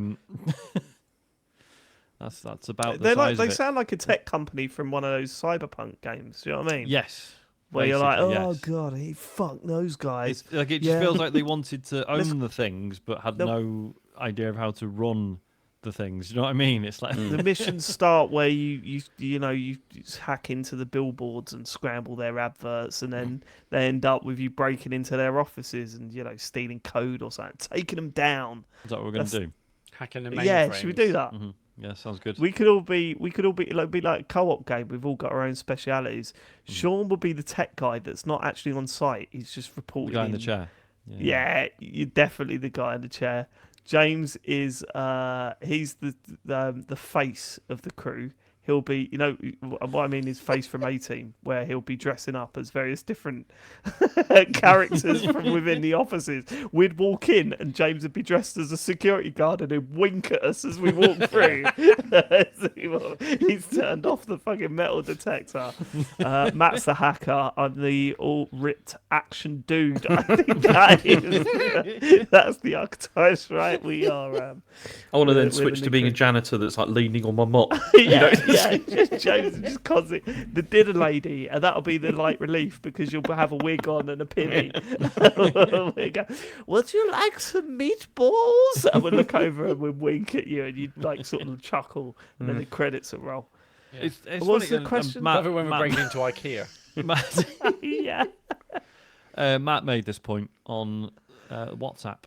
It's a very good chat app. I highly recommend it. Yeah, given that Crystal Dynamics are helping out on Perfect Dark, you wonder if Microsoft would have offered to swoop in and buy Crystal Dynamics, but then maybe I bet they'd love to, were it not for the Activision stuff. Yeah. Plus, I wonder if like Embracer's next move is to basically gut all the studios but hold on to the IP, because obviously, especially like something like Tomb Raider is obviously a big deal still. They could probably, like, oh yeah, well, we'll just get rid of Crystal Dynamics, and then just if you want to make anything Tomb Raider related, you have to pay us money. Microsoft acquiring Crystal Dynamics is basically the same way that Sony acquire studios. Like they work with studios, they help to co-develop or support their titles. Yeah, and then, build the Sony relationship has bought first. that And studio who, well, it doesn't matter, but they've been working on loads of other games. So this will make total sense. But obviously, they're currently going through the other one. And they're a really good studio as well. Like they put out a lot of stuff that I've really liked. And Marvel's Avengers. Maybe not that, but a lot of. I mean, you joke about that. Have you seen that that's like £3 at the moment because it's going to get delisted soon? Right. Like, I'm not saying like, oh, let's all fucking get it and play. I'm just saying, like we've talked before about like how shit it is when stores close down, things get delisted, etc. Oh, they should do a massive sale. Well, they're doing it. They're doing the thing we say they should do. They basically made all the DLC part of the main game. Like it's all Avengers. free. What's that?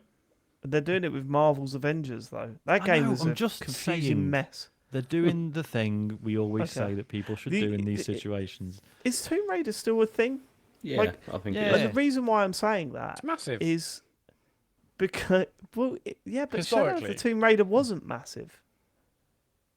Like, they rebooted it, and it was really good, and they brought 3 games out, and the popularity waned to the point where Shadow of the Tomb Raider was, my understanding, not successful. Yeah, Again. but So what do they do now with Tomb Raider? But was this not successful by Square Enix's expectations? Because that was very the other strange thing. yardsticks, don't they? Yeah.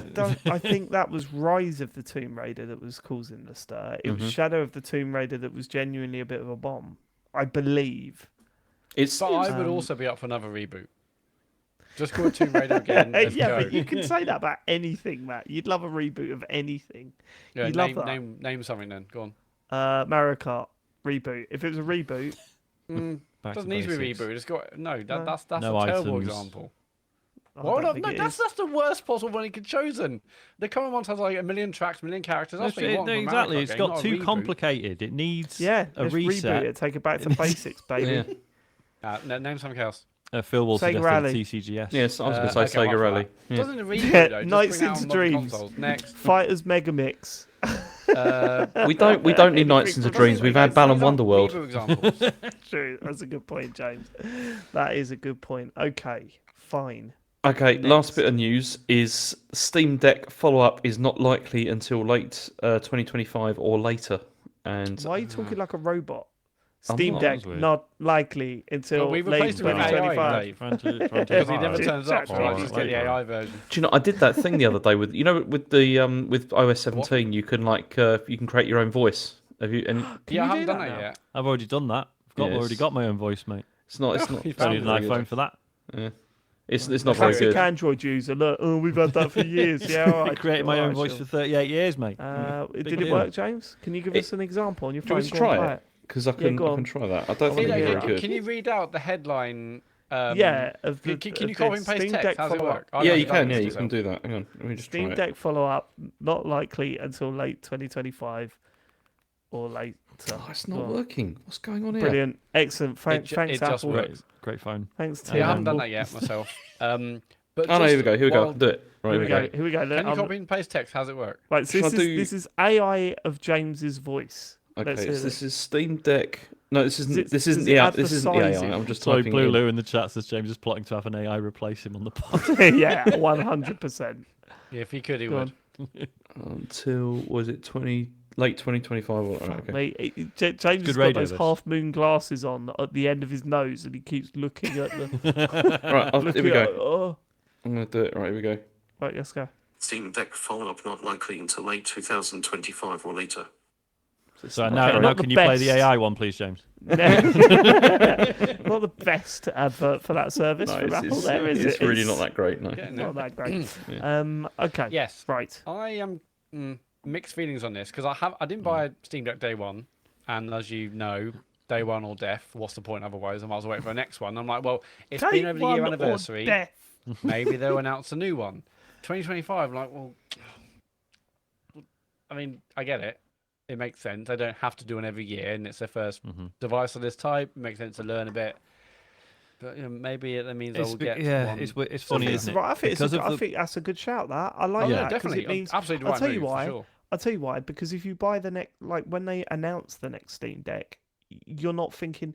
The biggest problem that I had with the Steam Deck when they announced it and they released it was like I was thinking, next year they're going to bring out a better one because Well, that's, yeah, that's what what I PC thought, yeah. This is it, gaming isn't it? Because of the way the platform works, it's like theoretically they could put one out every fucking 3 months that's a bit Yeah. better and then a bit better, and then because that's just what PC shit is like. So I think to just go But no, that's it's going to not be what like these 4 or machines 5 should years, be whatever. doing. As Yeah, you said, yeah, like yeah. what you don't want to do, like when you talk about a Steam Deck, Sean, you go, "Oh, this is good." I go to a Steam game and it says this is optimized for Steam Deck. That's great. What you don't want to do is buy a Steam Deck in 4 years' time and go, "This is optimized for Steam Deck 3, but Yeah, not 2." Not 2 and Or 1. yeah, This yeah. that's when you go, "Oh, fuck off!" Like just any of that shit. I hate that stuff. Yep. So I think it's the right thing to do. Just put big gaps between releases. No, it definitely That's is. great. And they're, And I they're think saying it's like because it's sold well enough as well. That again, it's Yeah. similar to what I was saying about the Series S. It's like it's the Steam Deck has sold well enough that Steam or Valve rather have it has enough clout for them to just be like, well, you kind of need to make your games work on it if you want to access this large portion of the audience. Yeah, Whereas if it hadn't sold as well, they might be like, oh, maybe we should do a better one actually. But yeah, like those old Steam boxes that they were gonna sell. God, And Steam controllers. Yeah. So fucking weird. But this is apparently mostly about they're saying it's battery life is the thing. If Okay. they increase performance, then that will hit the battery life. And they said it's important to us that the deck offers a fixed performance target for developers. The message to customers is simple, where every deck can play the same games. As such, changing the performance level is not something we take lightly, and we only want to do that when there is a significant enough increase to be had. And this is because they don't anticipate the battery technology is going to get any better in the next couple of years. So I wonder what because obviously there's quite a few like very solid competitors to the Steam Deck now. Most of them are a little bit more powerful as well, to say the least. I wonder where they're up to battery wise then, because if what Oh well, John's got Obviously. one that Oh, go on. really expensive one. He's got a ROG Ally, hasn't he? Yeah, nice. and he says you can't play it without it being really plugged okay, in. so it is Yeah, it lasts like 50 valid minutes. then. Yes, but he says insane. Yeah. battery's still the problem, isn't it, with everything? It's Certainly is. Are we done for the news? yes, that's it. Let's get on to what you've been playing then, and I'll keep this brief. I'll go first. Finished Starfield. That's Oh, done. lovely job. That's all wrapped up. How long And did a that lovely take you? little bow. Or is it? 30 hours, 35 Okay, hours, something decent. in that area. I know that you can spend way longer on it. Will you though? Sean has been very snarky about the whole thing this week with me. No, I'm I've not I'm genuinely appreciated curious your- if you're gonna, because No, you're not. I know we've talked about the ending, such as it What is. did you think of my response? Um, Do you think I was chatting shit? no, didn't reply. like obviously, like you've experienced it properly. I haven't. It feels like conceptually, I still don't like it, but I can accept obviously that maybe I would feel different if I'd seen it.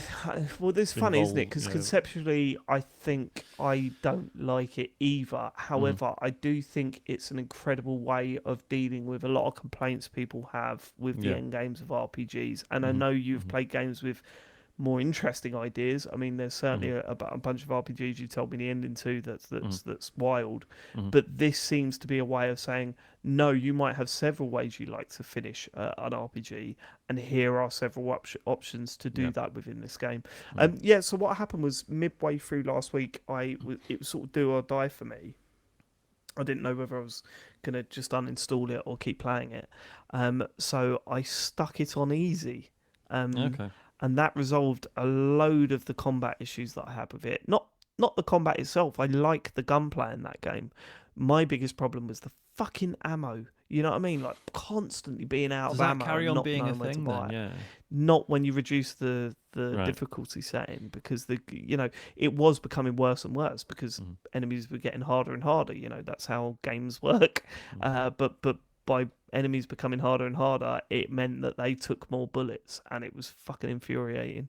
And then it's funny, isn't it? And I guess this is similar with a lot of the Bethesda games that I've played. The issues go away because I've got no expectations. I understand that I'm not flying about all over the place, and I'm just like, and it really is a carrot on a stick game. Now, if you were to tell me, I thought the ending was superb, and I think the last third of the game is really good in terms of narrative, characters, plot, all of those things. I think it gets way better in the final third of the game, and I think it gets way better when you focus on a specific either faction or string of missions, right? So if you're doing these missions that you kind of overhear or whatever, and some of those missions are just like go here, go there, job done, end of mission, and you're like, what a waste of time. None of that was interesting. I don't care. But then I did overhear about like a gang in Neon, so I joined the gang, and then I dealt with their turf war stuff. And once you follow a path of that mission, if you get onto the right like sort of mission string or structure, or whatever, all of a sudden you're like, okay, no, I'm in, and this is like the Bethesda stuff that I love, and this is here. It is in here. It's just I think this more than any other Bethesda game, all of that shit is buried under fucking layers of shit, like just a constant, non-stop layers of shit. That if you dig in the wrong area, all you're getting is shit. But every now and then you spring a leak and it's like, fuck yeah, here we go. Right, okay, this is fine, I'm in. And I think, thankfully, last week I was in. Finished it today. I thought the ending was superb. I think it's really interesting. It got to the point where I was like, holy shit, I'm going to play most of this game again just to see what happens, which is wild. I'm probably not going to do that, to be fair. Something else will come on and I'll jump on it. There's a weird level gating system at the end of the game where you really struggle to get to the last mission, but actually all you need to do is level up a couple of times and put your points in the right place, and thankfully it tells you where to put your points. This game is a carrot on a stick game. It is here's a waypoint, go here, do this, right? And if you were to ask me to review this game, I'll come out at the end of it going, it's a 6. Like, maximum. I can't see how this is a 7 or an 8 or anything. So I'm not here saying, no, the game's fucking great. All I'm saying is that the last third of this game is actually fucking brilliant. So if you are that close to the last third, then see it through. If not, probably don't. Do you know what I mean? But weird, isn't it? Because I have hated this game for so long yeah, I'm here, and I was actually quite buzzing by the end of it. I was like, yesterday I couldn't put it down. I've not felt like that about a game for ages. I could not put it down. I played it every moment I got. I fucking stuck it on and just sort of played it, and yeah, weird. Should I? Dave. Should I play Starfield? No, you shouldn't. You shouldn't play Starfield. But I'm obsessed with it. There's part of my brain devoted to it at the moment. I don't know what's going to happen with that, but it might stay there for a while. So I keep meaning to go back to it, but I think I'm going to do Cyberpunk and then Baldur's Gate 3, and then I'll play Starfield. That's what I write. You're going to go back to it and go, fucking hell. It's going to be even worse, surely, after playing into. Yeah. Well, I was gonna. I'm biting my tongue here. I'll do mine in a minute. All right. What are you biting your tongue about? What are you talking about? Well, I've been back on Cyberpunk, haven't I? I played that a bit today, yeah. And I mean, I already didn't like Starfield, but fucking hell, like going back to Cyberpunk, it's night and day. Like, Yeah, but it's different, isn't it? I'm just as an open world RPG and like the cities and everything, like I don't know how people can look at Starfield and be like, yeah, this is fine that it came out this year. And it's I agree with that. But then when fucking Cyberpunk come out, I mean, that was fucking dreadful. Yeah. Cyberpunk 100%. come out in a worse state than Starfield, 100%. Oh my god, undoubtedly, yeah. But I loaded up Cyberpunk, and it is nuts how much better that game looks already. You know, should I just do it now and get it out of the way? Yeah, go on. Yeah, Yeah, to get out of the way, but yeah, let's do it now. You know what I mean? Sorry, because I'm guessing you guys are itching to talk about the footy. I can't fucking wait. No? Oh, okay. So I've been back to Cyberpunk. So for those who aren't aware, so you're probably aware that the DLC is out, well, tomorrow when we record this, so yesterday when you hear it, Phantom Liberty, or as I believe the kids are calling it, Fanny Libs. No? Okay. Well, I mean, I don't know, but that's... but prior to that... So what I want to know is, how do you know what the kids are calling it? I'm just well connected. Middle-aged dad. Pay attention to local just teams. on the ground. So but the big 2.0 patch, which is for everyone who owns the game, went up last week. And the advice, and I kind of fancied doing this anyway, but the advice from CD Projekt Red was like, restart the game, because obviously the way the DLC works is it sort of comes in at a certain part in the story, and it makes more sense if experienced as part of the larger campaign. Plus, because of all the stuff they've rejigged, it's worth replaying anyway. And So I get that, but it's like 40 hours long. Well, that's exactly what I thought, James. I'm doing another run, 100%. Right, okay, but that's fine, but that's you. How far into the main quest is this new stuff supposed to be set? Oh no, I don't. So you can apparently. I mean, I don't know, right? Because the DLC's not out yet. So I haven't touched that. I gather you can make it like you can go straight into it, and you can generate a character and assign your skill points, etc., etc.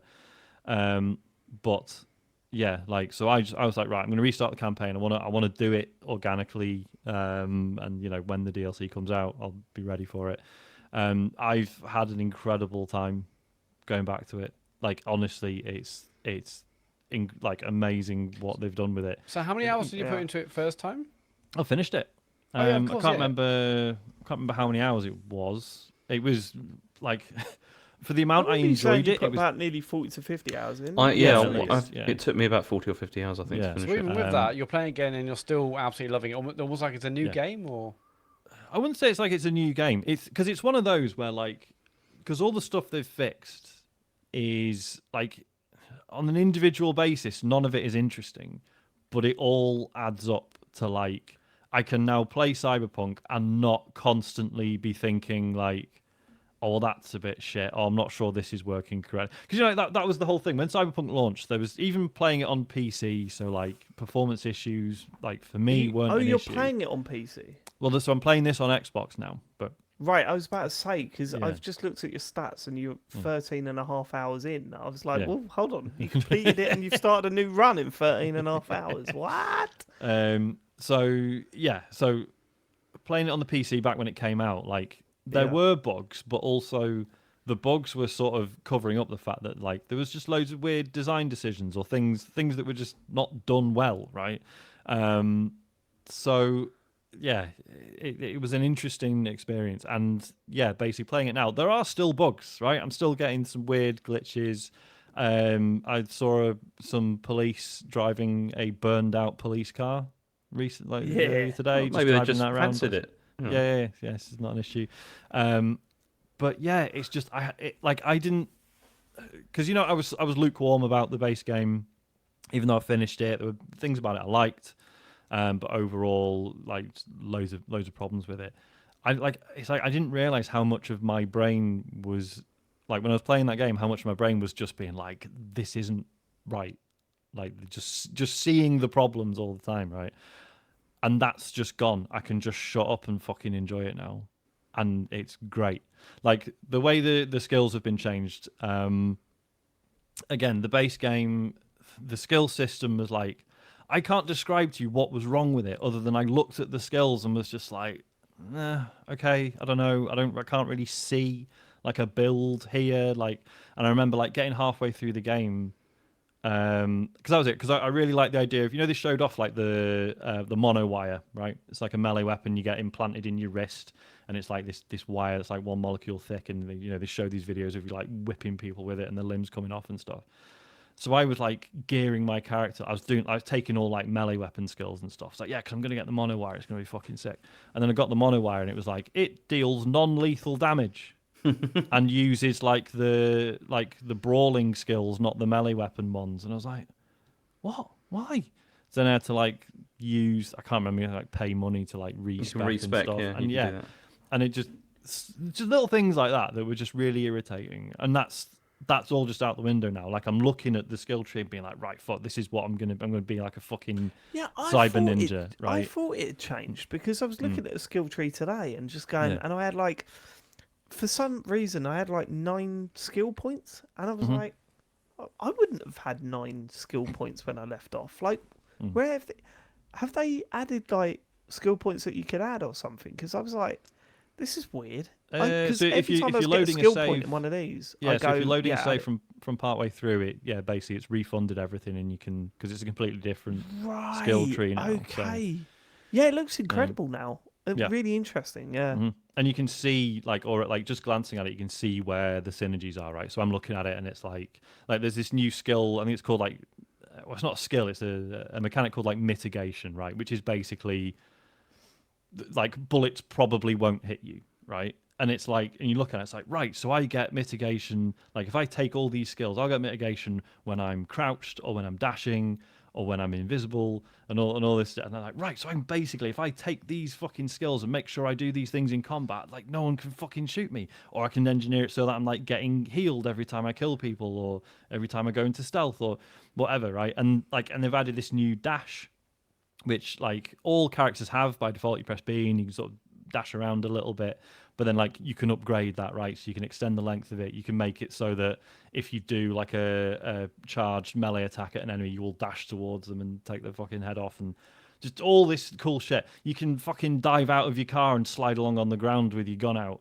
Yeah, I saw that. I saw that like, perk. That was great. Just loads of stuff like that. That was just like, this is fucking wicked. And, like...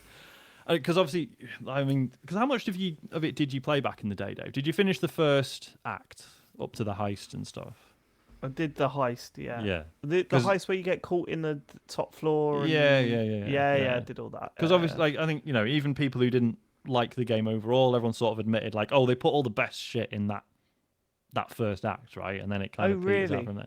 Okay. So I was like, because I was loving replaying that, and then I was like, yeah, but am I going to get to the end of that and being like, oh yeah, no, it's the same shit. No, I've carried on and loved it. Right.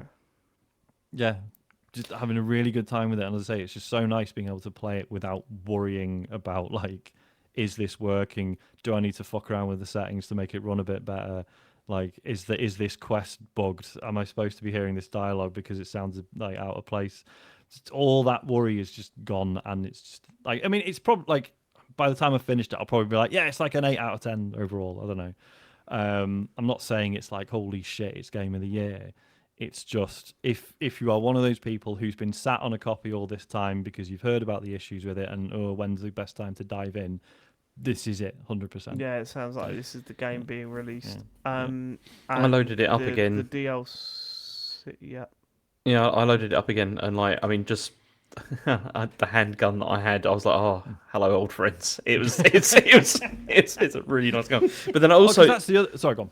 And then I also spent some time trying to figure out what the best settings would be, like visually as well, and then quickly came to the conclusion that having ray tracing on was pointless, or it felt pointless anyway. Much. Yeah, I'm playing in performance mode on the Series X. It's wonderful. Like I mean, I showed you, didn't I, James? I took some screenshots, like because obviously because you're going into a menu and changing the setting and then coming out again, your head's like, oh well, is it different? Yeah, I feel like maybe it looks better, but I'm not sure. So I started taking screenshots before and after. It's the fucking same. And I'm not, and I think that is just because it's not a great like implementation of ray tracing in the console version, and it's just not worth the performance hit either. Like the 60 frames versus 30 frames is so jarring in that game. Sony games are the only games where I've looked at ray tracing and gone, this has made a fucking massive difference. That fucking Spider-Man game with the ray tracing is probably the best example of ray tracing I've seen in any game.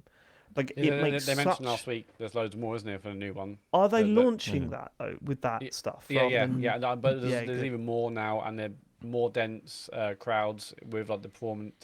It's just the performance RT mode in that is magic. Like it's incredible. It makes it look so much better than any other next gen game. It's wild, that thing. But anyway, I mean, the DLC is getting such good reviews. Like the numbers have been through the roof, so it's definitely something I'm going to play, I think, because I didn't hate Cyberpunk. I just felt that it passed me by the time that I tried to play it. Honestly, and I got really I got really fucked off with Silverhands. Like I didn't like him as a character. It was just like the fact that I was having these long monologues with him.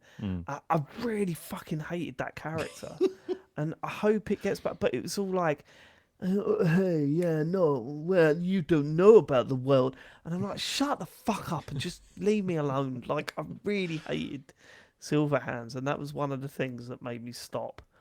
And I booted up the game today. In the DLC, he's a lot more light-hearted.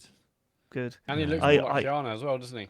Yes, yeah, they've redone his face.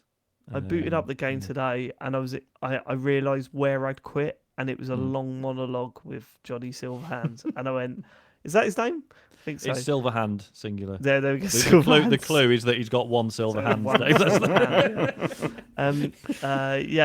was in the middle of a long monologue with him, and I was like, I can totally see why I tapped out at this point. Okay. It's fucking wicked. Oh, and if you're daunted by the new skill tree stuff, you can just respec for free whenever you want. Like, there's just no limit on that. That's brilliant. That is. Yeah. It's one of those things does that like break the game a little bit. Can you, like, if you get to a thing, can you just change my specs so I can? Yeah. I suppose. I've not really felt the need to yet. Oh well, I've put that little thought in your head now. That little cheat. Little workaround. I don't think I could be bothered. Hey, you've not got enough skills to do this. Oh, haven't I? Fucking redo that then. The other thing that's cool is like, because there was the issue with armor, right? You'd end up wearing shit that looked stupid, and then everyone kind of found out that actually your armor stat was fucking meaningless.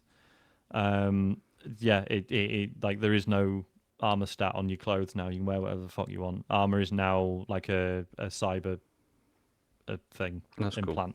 Cool. Right. And it's like, oh yeah, cool. That makes way more sense. Now I can just make myself cool or look cool. Yeah, I kind of want to play this new DLC. Comes out tomorrow, right? Or yesterday. Honestly, replay the fucking game. You never played the base game. You need to play the base game. It's really good. There's so many. Right, this is insane at the moment because stop playing fucking Starfield. See, this is it. Sean has said that to me 4 or 5 times. Yeah. I mean, I was enjoying playing Starfield this week, Sean. I'm sorry. Well, that's your problem. There he is. Look, Sean thinks he knows best.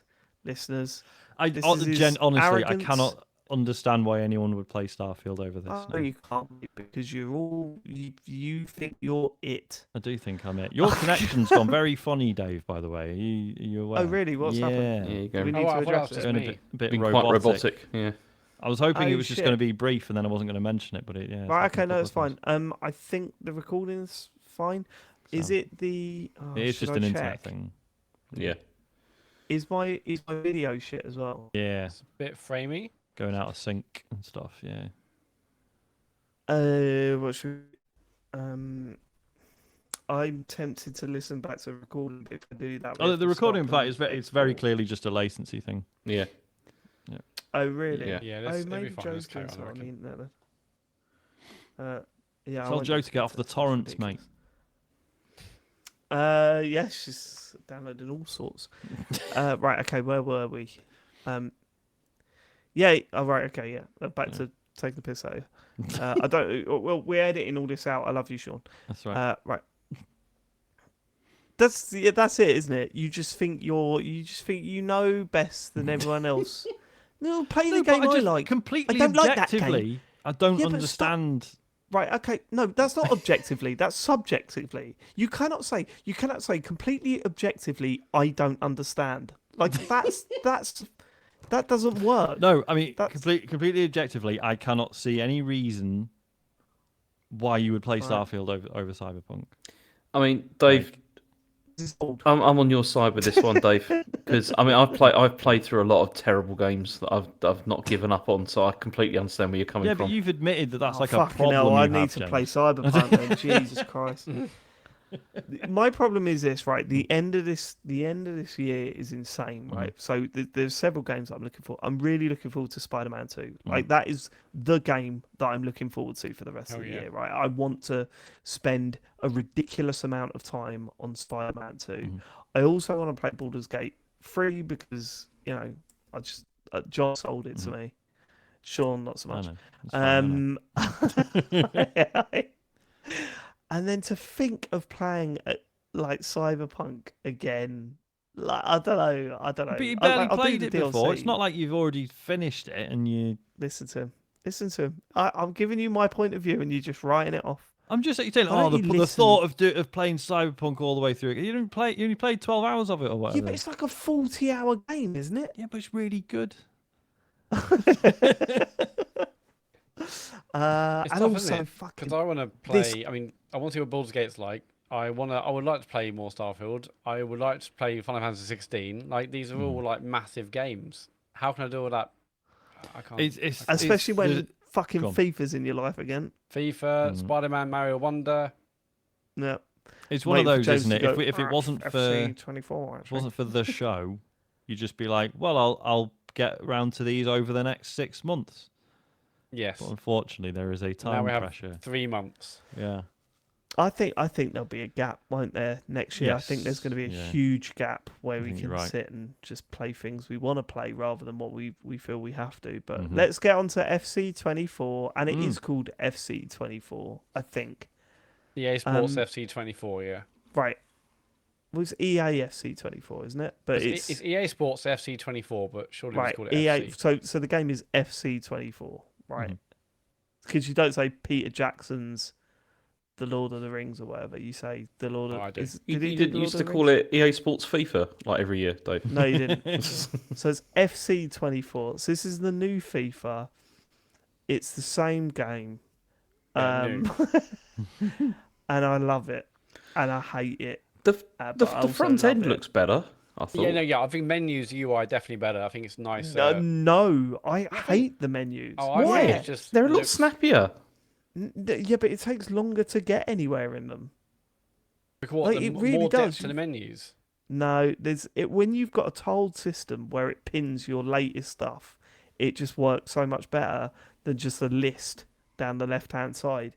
And then you've got to scroll down. I don't know. I like the older system better. But No, anyway, I like the menu. I think they look nice as well. But we had a wild week, Sean. I know you're not into football, but we No, had a it's all right. wild week where we set, because obviously Matt sort of plays it, but I'm massively into pro clubs. Me and all my friends, not only, God, this is so bad because we're nearly, like, I'm nearly 40, and this was the greatest thing in my life for a week, where we had a kit announcement for our team. Brilliant. Where we've announcing our new home kit and away kit and a third kit. Third kit, yeah. We announced a retained list and a release list, which is so in pro clubs. Not only do you have your own characters, you can also design every other player on your team. Oh wow! So you go into every player, you name them, you change the look, and they're named off of things like, we got one called Tommy Sells because we played Halo once and there was a character that looked like Tom Selleck and everyone called him Tommy Sells. So that's it. We got a player called Tommy Sells. Kevin's Apartment because they used to say Kevin De Bruyne, like Kevin De Bruyne, and that turned into Kevin's Apartment. And then now we've got a player called Kevin's Apartment. It's all like in jokes and all that sort of stuff, right? Which every other team you come across has this stuff. So we were doing the whole kit announcements, releasing, but our friend Chris was creating announcement videos for new signings. So we've got Aunt Bessie from the Yorkshire Puddings playing for us now. It's so cringe. And anyone that's listening to this going, this is fucking cringe, David, shut the fuck up. I get it, right? I get it. But in my life for this week, it was incredible and I loved every minute of it. And then we started playing it and we realised that it's a shit show again because it's FIFA. But also, I'd rather not do anything else with my time. I love playing it. And FC24 is fucking essential and everyone should get in a pro clubs group because you will not laugh as much as we do. Like, it's so good. It's so good.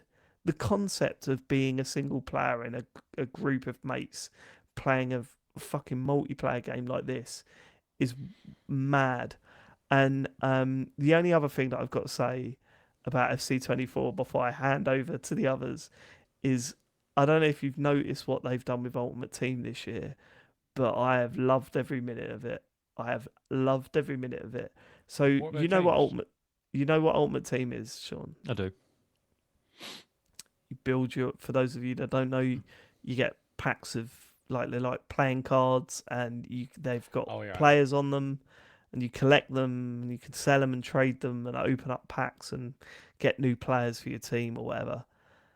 They have added the female football players to Ultimate Team, and the way it works is that if you were to ask anyone that works on the stats for football players, they would say that currently the top female football player would have much lower rating than the top male player, right? There are so many reasons for this that we have spoken about. I've been a follower of female football for a long time, of the women's game, whatever you want to call it, right? For a long time. It goes down to money, it goes to investment, it goes to grassroots. There is so much around it, right? So in truth, if there was stats for the best female football player and the best male player, there would be a big gap there, right? So what they've done is they've rated the female players in the female game to their sport. They've rated the male players to their sport. So there are faster female players than there are male players because their stats are based on the female game and the male stats are based on the male game. But in Ultimate Team, it doesn't matter because they're coming together and they're playing alongside each other. So those stats are better than those stats. And streamers and football players and dickheads cannot handle it. They cannot handle it. There are so many, stick her on a pitch with him and let's see what happens. They cannot wrap around their head. It's totally fine that dead football players are playing for their ultimate football team, but not female football players. That is a stretch too far, right? It is unbelievable. And whoever sat in a boardroom and come up with this idea, thank you, because it's given me so much content to watch this week, watching people like Speed. Some people know who Speed is. open up packs and go, get it all excited because it's a Man United left back, you know, blah, blah, blah, and then it's a female player and them just losing their shit. I fucking love it because I hope whoever decided this was how they were going to integrate female players into FIFA Ultimate Team or FC Ultimate Team, what you want to call it. I hope they sat there and just went, this is going to piss off so many dickheads. Like, I really hope those words were uttered in that office. And thanks, because it has. And it's so funny to watch. It's so good. It's so good. It's good. But I don't play Ultimate Team, so it doesn't, you know. I just love pro clubs. And that's, you know, that's the beauty about this game. The people that want to pretend they're a manager for Chelsea and get them up the league, or the people that want to play just one player with their mates, you know, every night. The people that want to play just one-on-one, just one person controlling one team, one person controlling the other. All of these options are there for them. And it's still there for them. You know, the game hasn't changed that much. And I could go into details about the changes, but you won't want to listen to it on a podcast, so I won't. But I know that I'm going to spend another like 600 hours on this fucking video game. I know I will over the next year. And I cannot wait to play more pro clubs. And I'm absolutely gutted because my WhatsApp group's kicking off because everyone's playing it right now and I'm not there. And that kills me. But there you go. Matt, you played with us this week. Sorry, Sean. I was just getting one question just before we move on. So is this, obviously, this is the first non-FIFA one. And I know they'd sort of made comments about like, well, actually, FIFA weren't letting us do loads of things we wanted to. But this is like a, like, year one, let's just play it safe and keep things ticking over, right? This isn't like a bold reinvention. They're not going to change anything. No. You know, it's all about making that game makes so much money and sells so many copies that it's all about how long can we get away with not changing things. Definitely. And the answer is probably 10 years because that's what it feels like since the last big change. The last big change was genuinely the upgrade from 360 to Xbox One or PS3 to PS4. That was huge, right? Because that's when they got the atmosphere, you know, and the crowds. You know, it feels like it's been steadily going up, but no major jump since then. I think they have fleshed out. Obviously, they fleshed out Ultimate Team. Obviously, they fleshed out pro clubs, and that's great. And I think they'll continue to do that. But in terms of FIFA were holding them back, the only thing you could possibly argue that FIFA were holding back was female players playing with male players. But if that does come out, that's a huge scandal. But we don't know for that's FIFA. the case, though. No, we don't, and that's not official. But that may be the only thing. And to be fair, the last FIFA game you had female players in pro clubs, right? So, but not in Ultimate Team. You never had, you know. If that came out that FIFA were holding the EA back from doing that, that's a huge scandal. It's a huge scandal. And so I'm not necessarily saying that's what's happening. But what I'm saying is that if that's not the case, then I have no idea what EA are talking about being held back. I don't think FIFA were probably doing anything much with that game. I think they were just taking the cash. And increasing the amount for the license. That's more likely, right? Yeah. That's more likely. Yeah, I don't think FIFA understand what video games is. I genuinely don't. I'm still waiting. The next FIFA though. I know it should be really exciting when they've already said it's going to be the best. A mobile game. It's going to be about 3 different mobile games. Didn't they say it was a blockchain game? Yeah, there was going to be a blockchain game. Yeah. Have you played this then, James? No. What you mean? You mean the EFC? FC24. No, well, I've played it, but only very briefly. I just booted up because I really only play career mode. That's the only thing I really care about. It's just the way it is. You're waiting for the PS5 copy. Yeah, basically. You are so particular about your FIFA. I will only play it on this console. I will not play it on any other console. No, it's because so I know there is something I wanted to ask you about with this. Actually, is if you've noticed any performance issues with this game at all. No, but I've never noticed. I've not noticed performance issues with these games for fucking ages. In terms of what? Well, because I'm getting slowdown, like on the version I've been I had a playing. little bit of that when I played. No Night with You. way. A couple Slow of bits down. here and there. Yeah, Well, You like know that. drop frames or lag. yeah, like drop frames, lag, that kind of thing. I've been experiencing No, that. no, it's two different things. Like Yeah. drop frames. No, I don't. Am I mad? I don't know. I'm mean, just You So, were hang on, so seeing what are you drop playing on, frames. James? second. Series S. Okay. So I just don't. I didn't know if that'd be why. Yeah, maybe Is that it's a Series S thing. But then, if you're saying that you Well, saw, I had it a couple of times when we played the other night, but I assume maybe like is an internet or lag issue or whatever. But it it went might be a slow, lag like, issue because couple I of bits, I was definitely like, didn't see it. Yeah. But I'm definitely. I've had quite a few. I mean, I nearly like recorded it actually because I was just like, oh, this is different. Yeah, no, that's weird. That is Yeah. weird. Yeah, maybe you need to. Are you just trying to convince yourself for an upgrade? No. He'll I'm have an X convinced. by the end Know of about the you year. guys. Yeah. Um, you need to upgrade No, the the one thing that's been the biggest contentious point about the latest addition to the series is that at the start of Pro Club games, it focuses on one player in your club. yeah. Right. The problem is it's heavily leaning towards your top goal scorer, and I'm the Right. top goal scorer in my team, which means every time we start a game, there's a 3-minute cutscene talking about how great I am, and for me that's not great because I just get embarrassed and I'm trying to skip it. But yeah, and John is not happy about how often it referenced my character and not his. Well, because isn't that just a bit poor? Because it's not everyone's job to score goals, right? 100%. Exactly. 100. But the problem is, Sean.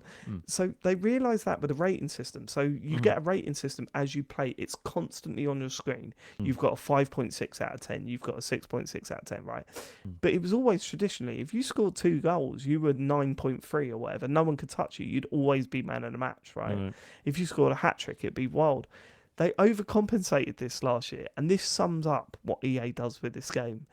They overcompensated it last year. So if you scored a hat trick, sometimes you get a rating of like a 7.3. And you go, I've scored 3. Are you mad? Like, I'm not being funny, but come on.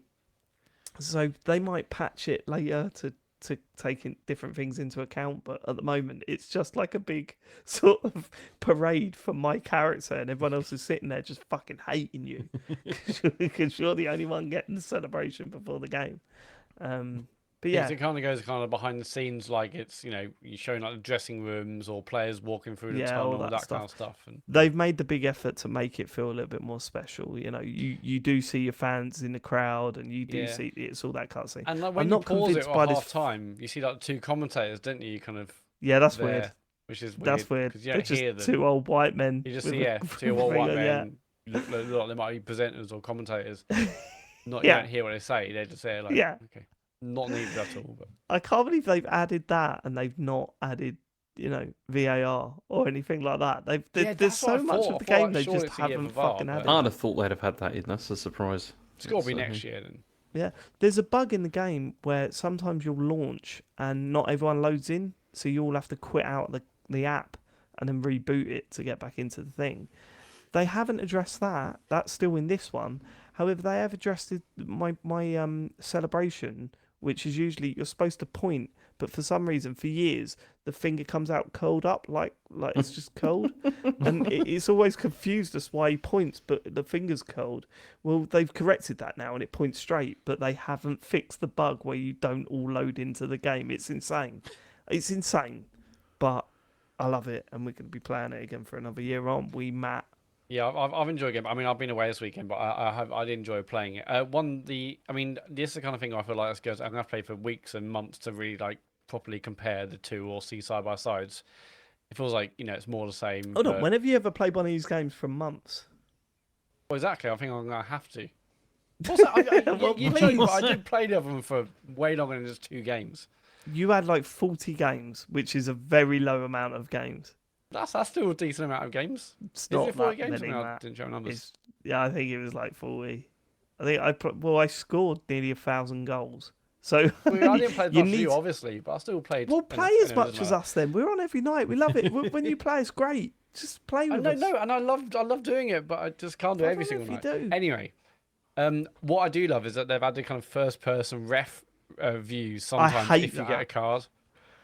So if you get a card yellow or red, you'll see from the ref's point of view, and then like you see the players going up to him, and like you see Yeah, like but the have arm you pull not out the seen yellow there's or the red. another bug where the ref sometimes pulls out the yellow card and the commentator goes, "Oh, you sent him off," and then it comes up as a red card. But for some reason, it glitches out and he pulls out a yellow instead of a red. It's so confusing. Anyway, love it, FC24. Yeah, excited to sorry, play more for we will sure. stop talking about it. But it's kind of mad. I mean, we discussed this before in previous years, but like the whole game is, I turn the game on and I just go to that one menu, and I just like, there's a whole, oh, you know, I don't look at career mode, don't look at Ultimate That's it, Team, though, I isn't it? just literally go. The whole game is just basically just one menu for me, That's which is that's mad. 'Cause it. it's Though. such a massive game. I've just seen how long we've been going. Fuck me. It's 2.25 hours. Jesus Christ. James, The Expanse. Talk about that. Yeah, so Holy shit. I finished the final episode of this, because this is, it's a 5-part series, and I mean, I swear the last episode was only about 45 minutes long.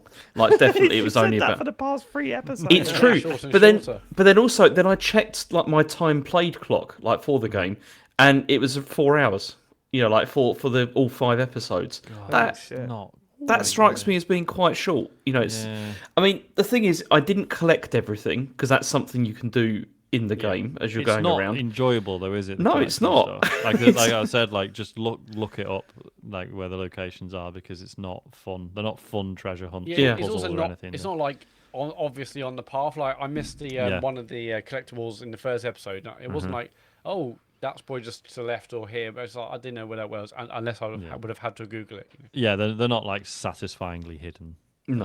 They're just annoying. And it did feel. I mean, that does feel like something that is there to just extend the playtime. Yeah. Because Right. what is there, aside from that, is quite slight. I would say. I mean, the biggest problem with it is that I just don't feel that I ever spent enough time with any of the crew to really like form any sort of strong feelings about any of them. Really, and I mean, most of the big choices because of that, I didn't feel were terribly impactful. And there's just so many of the episodes, like at least 2 of the episodes, most of it is just exploration. Like you're just sort of wandering around a ship or whatever, which is fine. But there's not even that sort of like feeling of like sort of tense, sort of atmosphere or anything like that, which is a bit of a shame.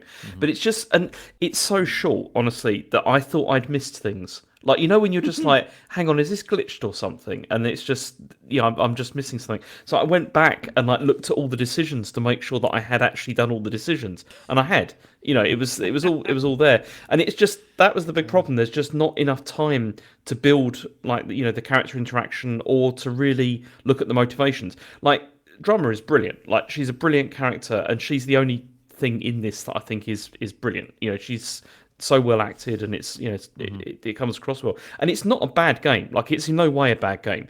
It's just probably the weakest Telltale one that I've ever played, in the sense that I think if you're a fan of the series and it goes nicely into where the series begins, like for season 1, but it's really not much there. Like, it really feels Such a very bare shame, 'cause bones. when I played that second episode, I was like, this feels like it's ramping up now, and I sort of assumed that trajectory would sort of continue. Yeah. But it sounds like it actually kind of fizzles out.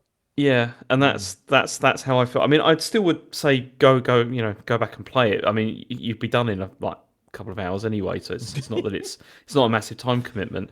It's just a bit of a shame. I just felt they could have done more with it, but apparently there's going to be more. There is going to be more of these coming. Hopefully, Well, there's Really? a bonus episode or something, isn't there? yeah. There was also the bonus episode, which I think is coming in November. Okay. But they've said they're not done with this, so hopefully there'll be more. All right. But yeah, not bad game, just ridiculously short. Like, seriously, every time I got to the end, it was just I was like, oh, it's the credits, and it's like just thinking it's incredible. Yeah, It's just funny, isn't it? Because I don't know, like, as a massive fan of The Expanse, I don't know what I want from a video game version of that. Because, like, realistically, it's probably one of those 4X strategy games that I'm too fucking stupid to play. Mm-hmm. So, like, so what do I want then? Do you know what I mean? Mm-hmm. And this feels like the next best answer. Like, Yeah. character focused, tough choices, etc. But it sounds like maybe they've not really nailed it. I'll try and finish this for next week. Yeah, do so because it would be good to talk to you about it. But yeah, we'll see. All right. Sean, I did have you're one the more. last one with a game. I'll be on very us. brief. Party Animals just landed on Game Pass this week. Have you played Gang Beasts? I have. I was in a. I can't remember. It was like a Works or something. Mm-hmm. They were selling Gang Beasts action figures for Were like they? £1. Oh Yeah, my god, I'd probably have one of Yes. those. really weird. Oh, I'll let you know if I see them again. Yeah, cheers. Party Animals. It's Gang Beasts, but you're animals. Is it good? All right. No, that's not entirely fair.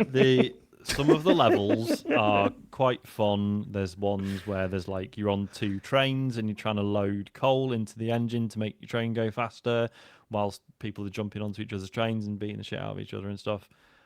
Stuff like that is good, but it really is quite shameless.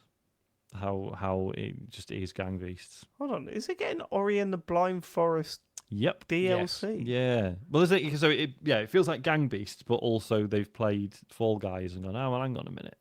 What if we Get some licensed stuff in there. Yeah, get some unlockable costumes and That is a charge good people. I mean, there's the usual. There's the currency you can earn, but then there's stuff that you can only buy with real money. Yeah, I don't know. I mean, Isaac loves it, so I'm having to play this quite a lot. I've been there, boy. I've been there, boy. Yeah. And obviously because it's Gang Beasts, there are funny things that happen. You can't help but enjoy yourself. It's just really, I don't know. It's just really quite strange how closely they've replicated Gang Beasts. Don't know. Alright. Kids will love it. Should do some Kids will questions. love it. Let's do some questions before we wrap. I cannot believe we've been going this long. I didn't even notice. Genuinely, if you were to ask me, I thought we'd be going for an hour and a half. I'm so sorry, people who've sent questions in. I'm going to have to delete most of them now. Conky Donker says the TCGS Co. emails, WhatsApps and business plan for up to 2030 has been leaked. Who leaked it and how? What is the worst item that has leaked into the whole bundle? Leaked in the whole bundle. Love the pod. Hope Kane and Rince don't take advantage of the leak too much. Matt I don't think they've is got the one it that in leaked them. it. Matt leaks it because No way. one else touches any of that stuff. I know, no way, Matt, but no one else does any of that shit. No, so, but Matt would my do it suggestion- intentionally. Yeah, my suggestion was going to be that James wanted to help, and the one time he helped was when he managed to leak Right, the entire okay. business. That that you're sounds totally right. right. That is what would But- happen, and then no, I'll be he's like, oh not, shit. though. He's not, no, because Matt, let me ask you, when has James ever wanted to help? Well, yeah, that's He's When has offered that a few ever been a times thing? over the years. Go on. He nearly arranged all of the for your consideration stuff.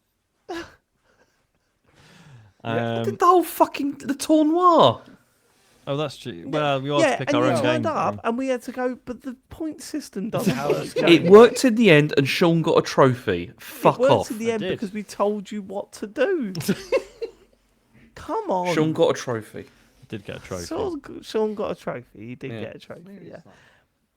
Matt leaks it, not because of incompetence, because it would be. Calculated I would say there's a strategy. 0.001% chance of him leaking some stuff. However, he's the only one that handles any of that shit, so he's the Yeah. only one that can possibly leak it. It's like, someone's got to see it. This is the I only mean- way it reaches But the we public. can't be mad at him because, as you say, we'd just be like, well, to be fair, we do let him do absolutely everything. So Yeah. Kane and Rince, I hope that Kane and Rince don't take advantage of the leak too much. They ain't got it in them. No. We're I mean, there'll different be. league. It'll A just be different league things now. like remasters of old shows and stuff like that. It would just be putting out. That's Yeah, the that'd be plan. The brilliant. worst thing would be leak some of our early podcasting, Matt. Oh dear. Yeah, That like leak, we'll be in trouble. yeah, the business plans to release some. some of our emails about how Backpage Pod need to realise that their future's with us. Yeah, exactly.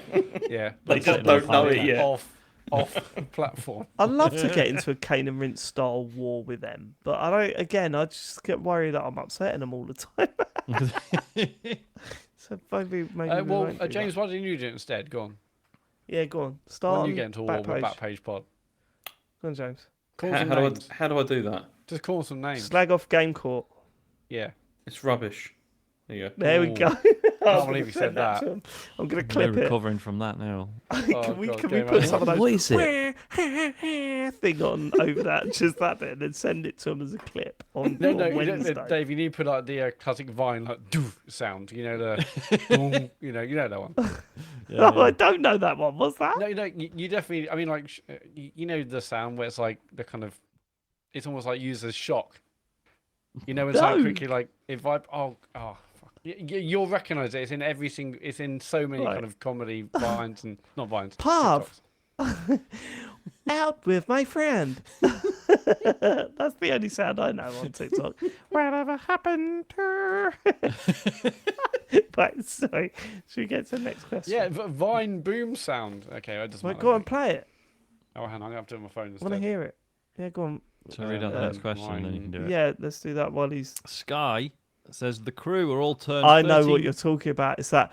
Doom. Yes, here we It's go. that. This Doom. is this gonna work? It's Go gonna on. be Uh-oh. bad. That was Go it. on, In Matt. 2 seconds. You ready? Yeah, okay. Is that Great, is that thanks. Well, is that a Tommy Tallarico sound? Yeah, that was. Yeah, I I'm bet sure it he would fucking claim is. it is. His mother is very proud.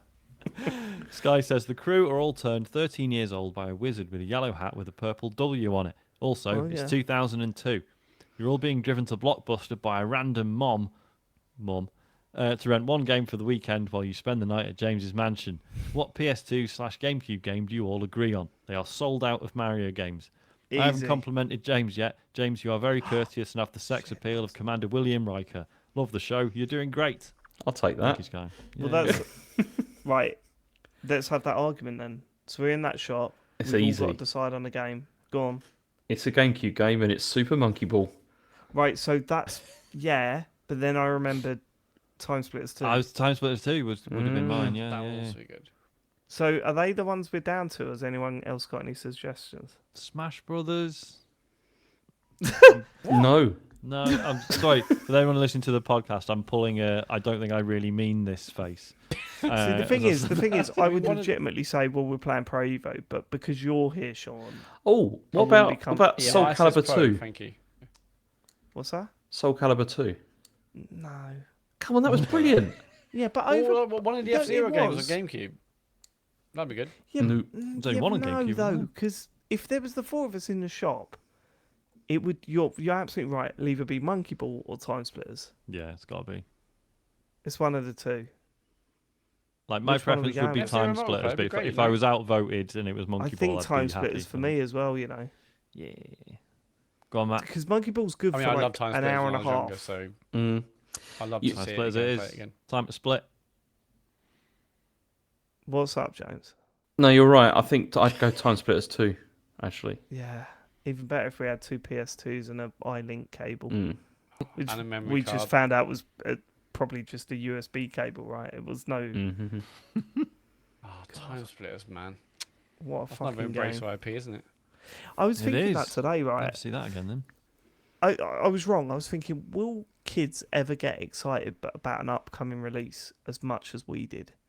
Hmm. I think maybe Obviously. not, because you're not reading like access They to will. the. We had hype. so little to go on, didn't we? Yeah, Well, I don't know, that's I mean- the difference. Of course it- No, that's Asher the is difference. really excited for Spider-Man 2. Like, really excited. Right, Yeah, I mean, I'm sure.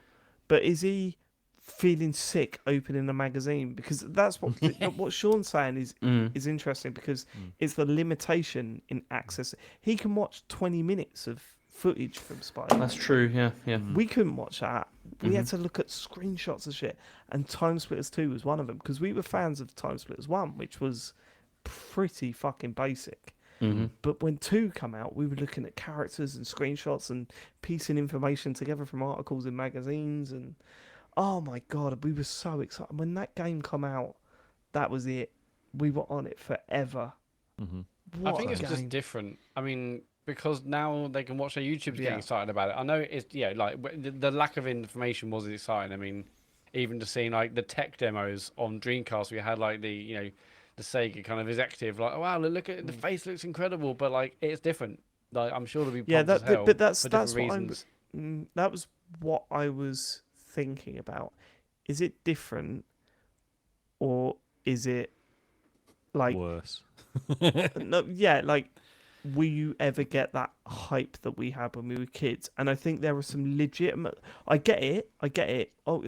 Like to try and think that kids won't experience that. No, of course not. Like Harry's like really excited about Mario Wonder, and he's going to be watching. He's watching trailers, and he's going through every detail that Nintendo are releasing about it. So he is hyped. But what I'm saying is that games weren't regularly coming out at the rate they are now, and there's not the next big thing, and there's not these games as service things.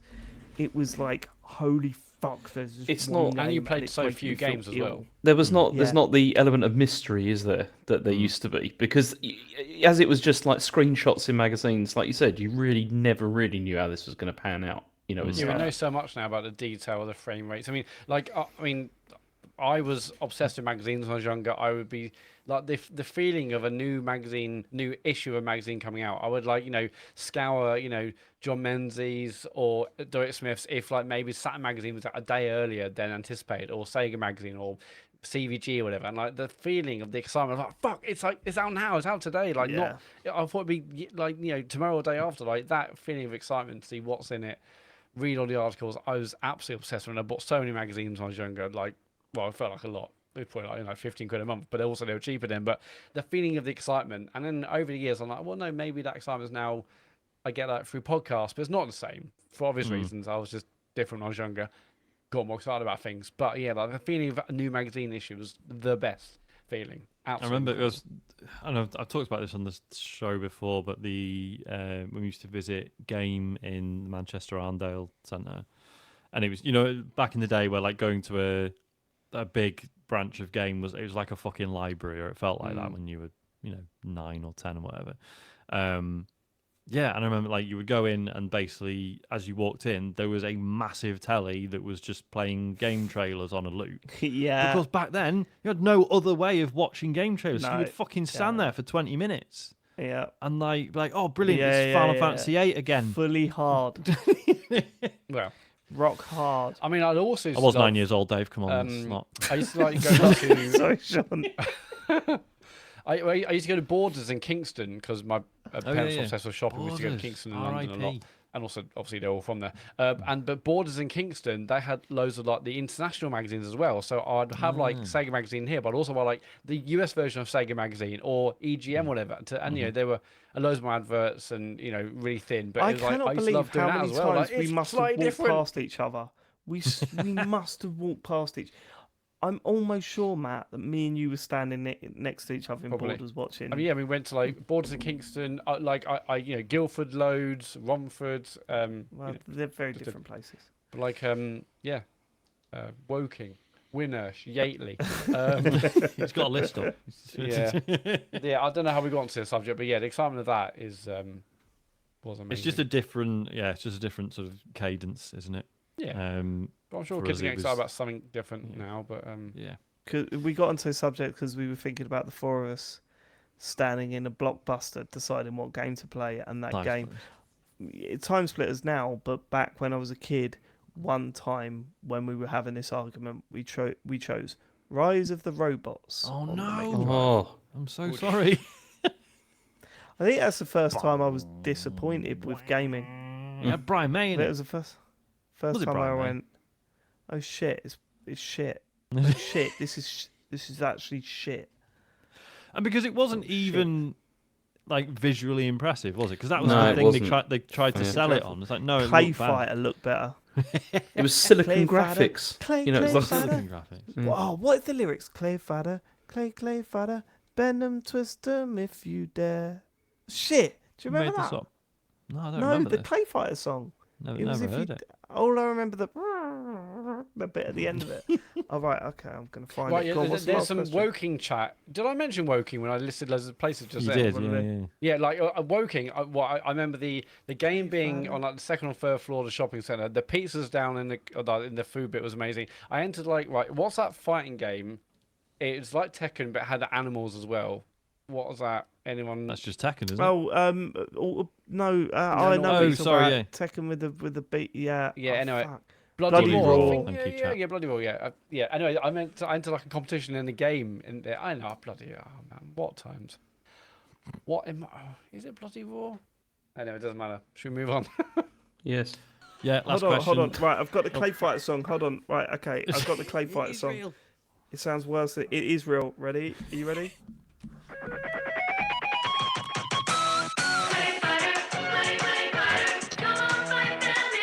Come and fight them if you dare.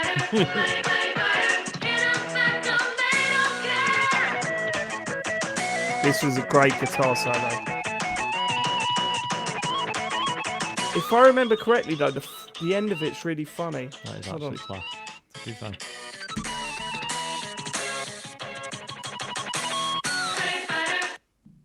Oh, no, that's how it is. Oh, I that's thought hilarious. there was a bit where it goes like that at the end, but okay. Right, Clay That Fighter. is hilarious, baby. No, last one, quick one. Phil Drummond God. says Mario's hands must sweat a lot in those thick gloves. As a particularly Yeah. sweaty man myself, I'm writing to get tips on what I can do to avoid gaming with sweaty palms. Appreciate you all. Holy shit. How do you deal with that? I've never had that. That's I've never never been had a Yeah, thing. nor have I. I've been lucky, right? And I do feel bad for Phil there because I remember being at school and there would always be one kid with sweaty palms and you would never take the pad off them after they played. Be like, no, you're right. Because you play it, it's like wet and you're like, oh, fuck this. Chen gets that though. Like if she ever plays anything, she'll like hand it back and it's like soaked. Usually because it's because she's just really stressed, you know, like from whatever it is, and it just makes her sweat. Yeah. Alright, talcum that's powder? Yeah, talc. Oh, yeah, but isn't that like full of asbestos? Is that like no? I assume Watched not, Dogs from given that it's still 1992. No, they commercially used to. sold. No, they used to have asbestos in talc. They don't anymore. But I've heard Was that that. actually a thing? Yeah, No way. asbestos Are you was in sure? fucking everything. Yeah, asbestos. Oh, I better be. It's, this Because is I it's probably just a had long a- come old up in time the ago. suggested Google results. Well, not a long old time ago. It was only banned in 1999. mate. All right, what was that? You tell me, mate. Talc powder. Yeah, it used to be. Yes, it was. Yes, it Yeah, was. how long ago? Well, it was only banned in 1999, Matt. So not that long ago. Talcum powder banned. No, asbestos was banned. You thick cunt. Oh, sorry, that's another. my sorry. That's another. Can you note that down, Sean? That's another bleep Oh, that you poor need to Sean. put in.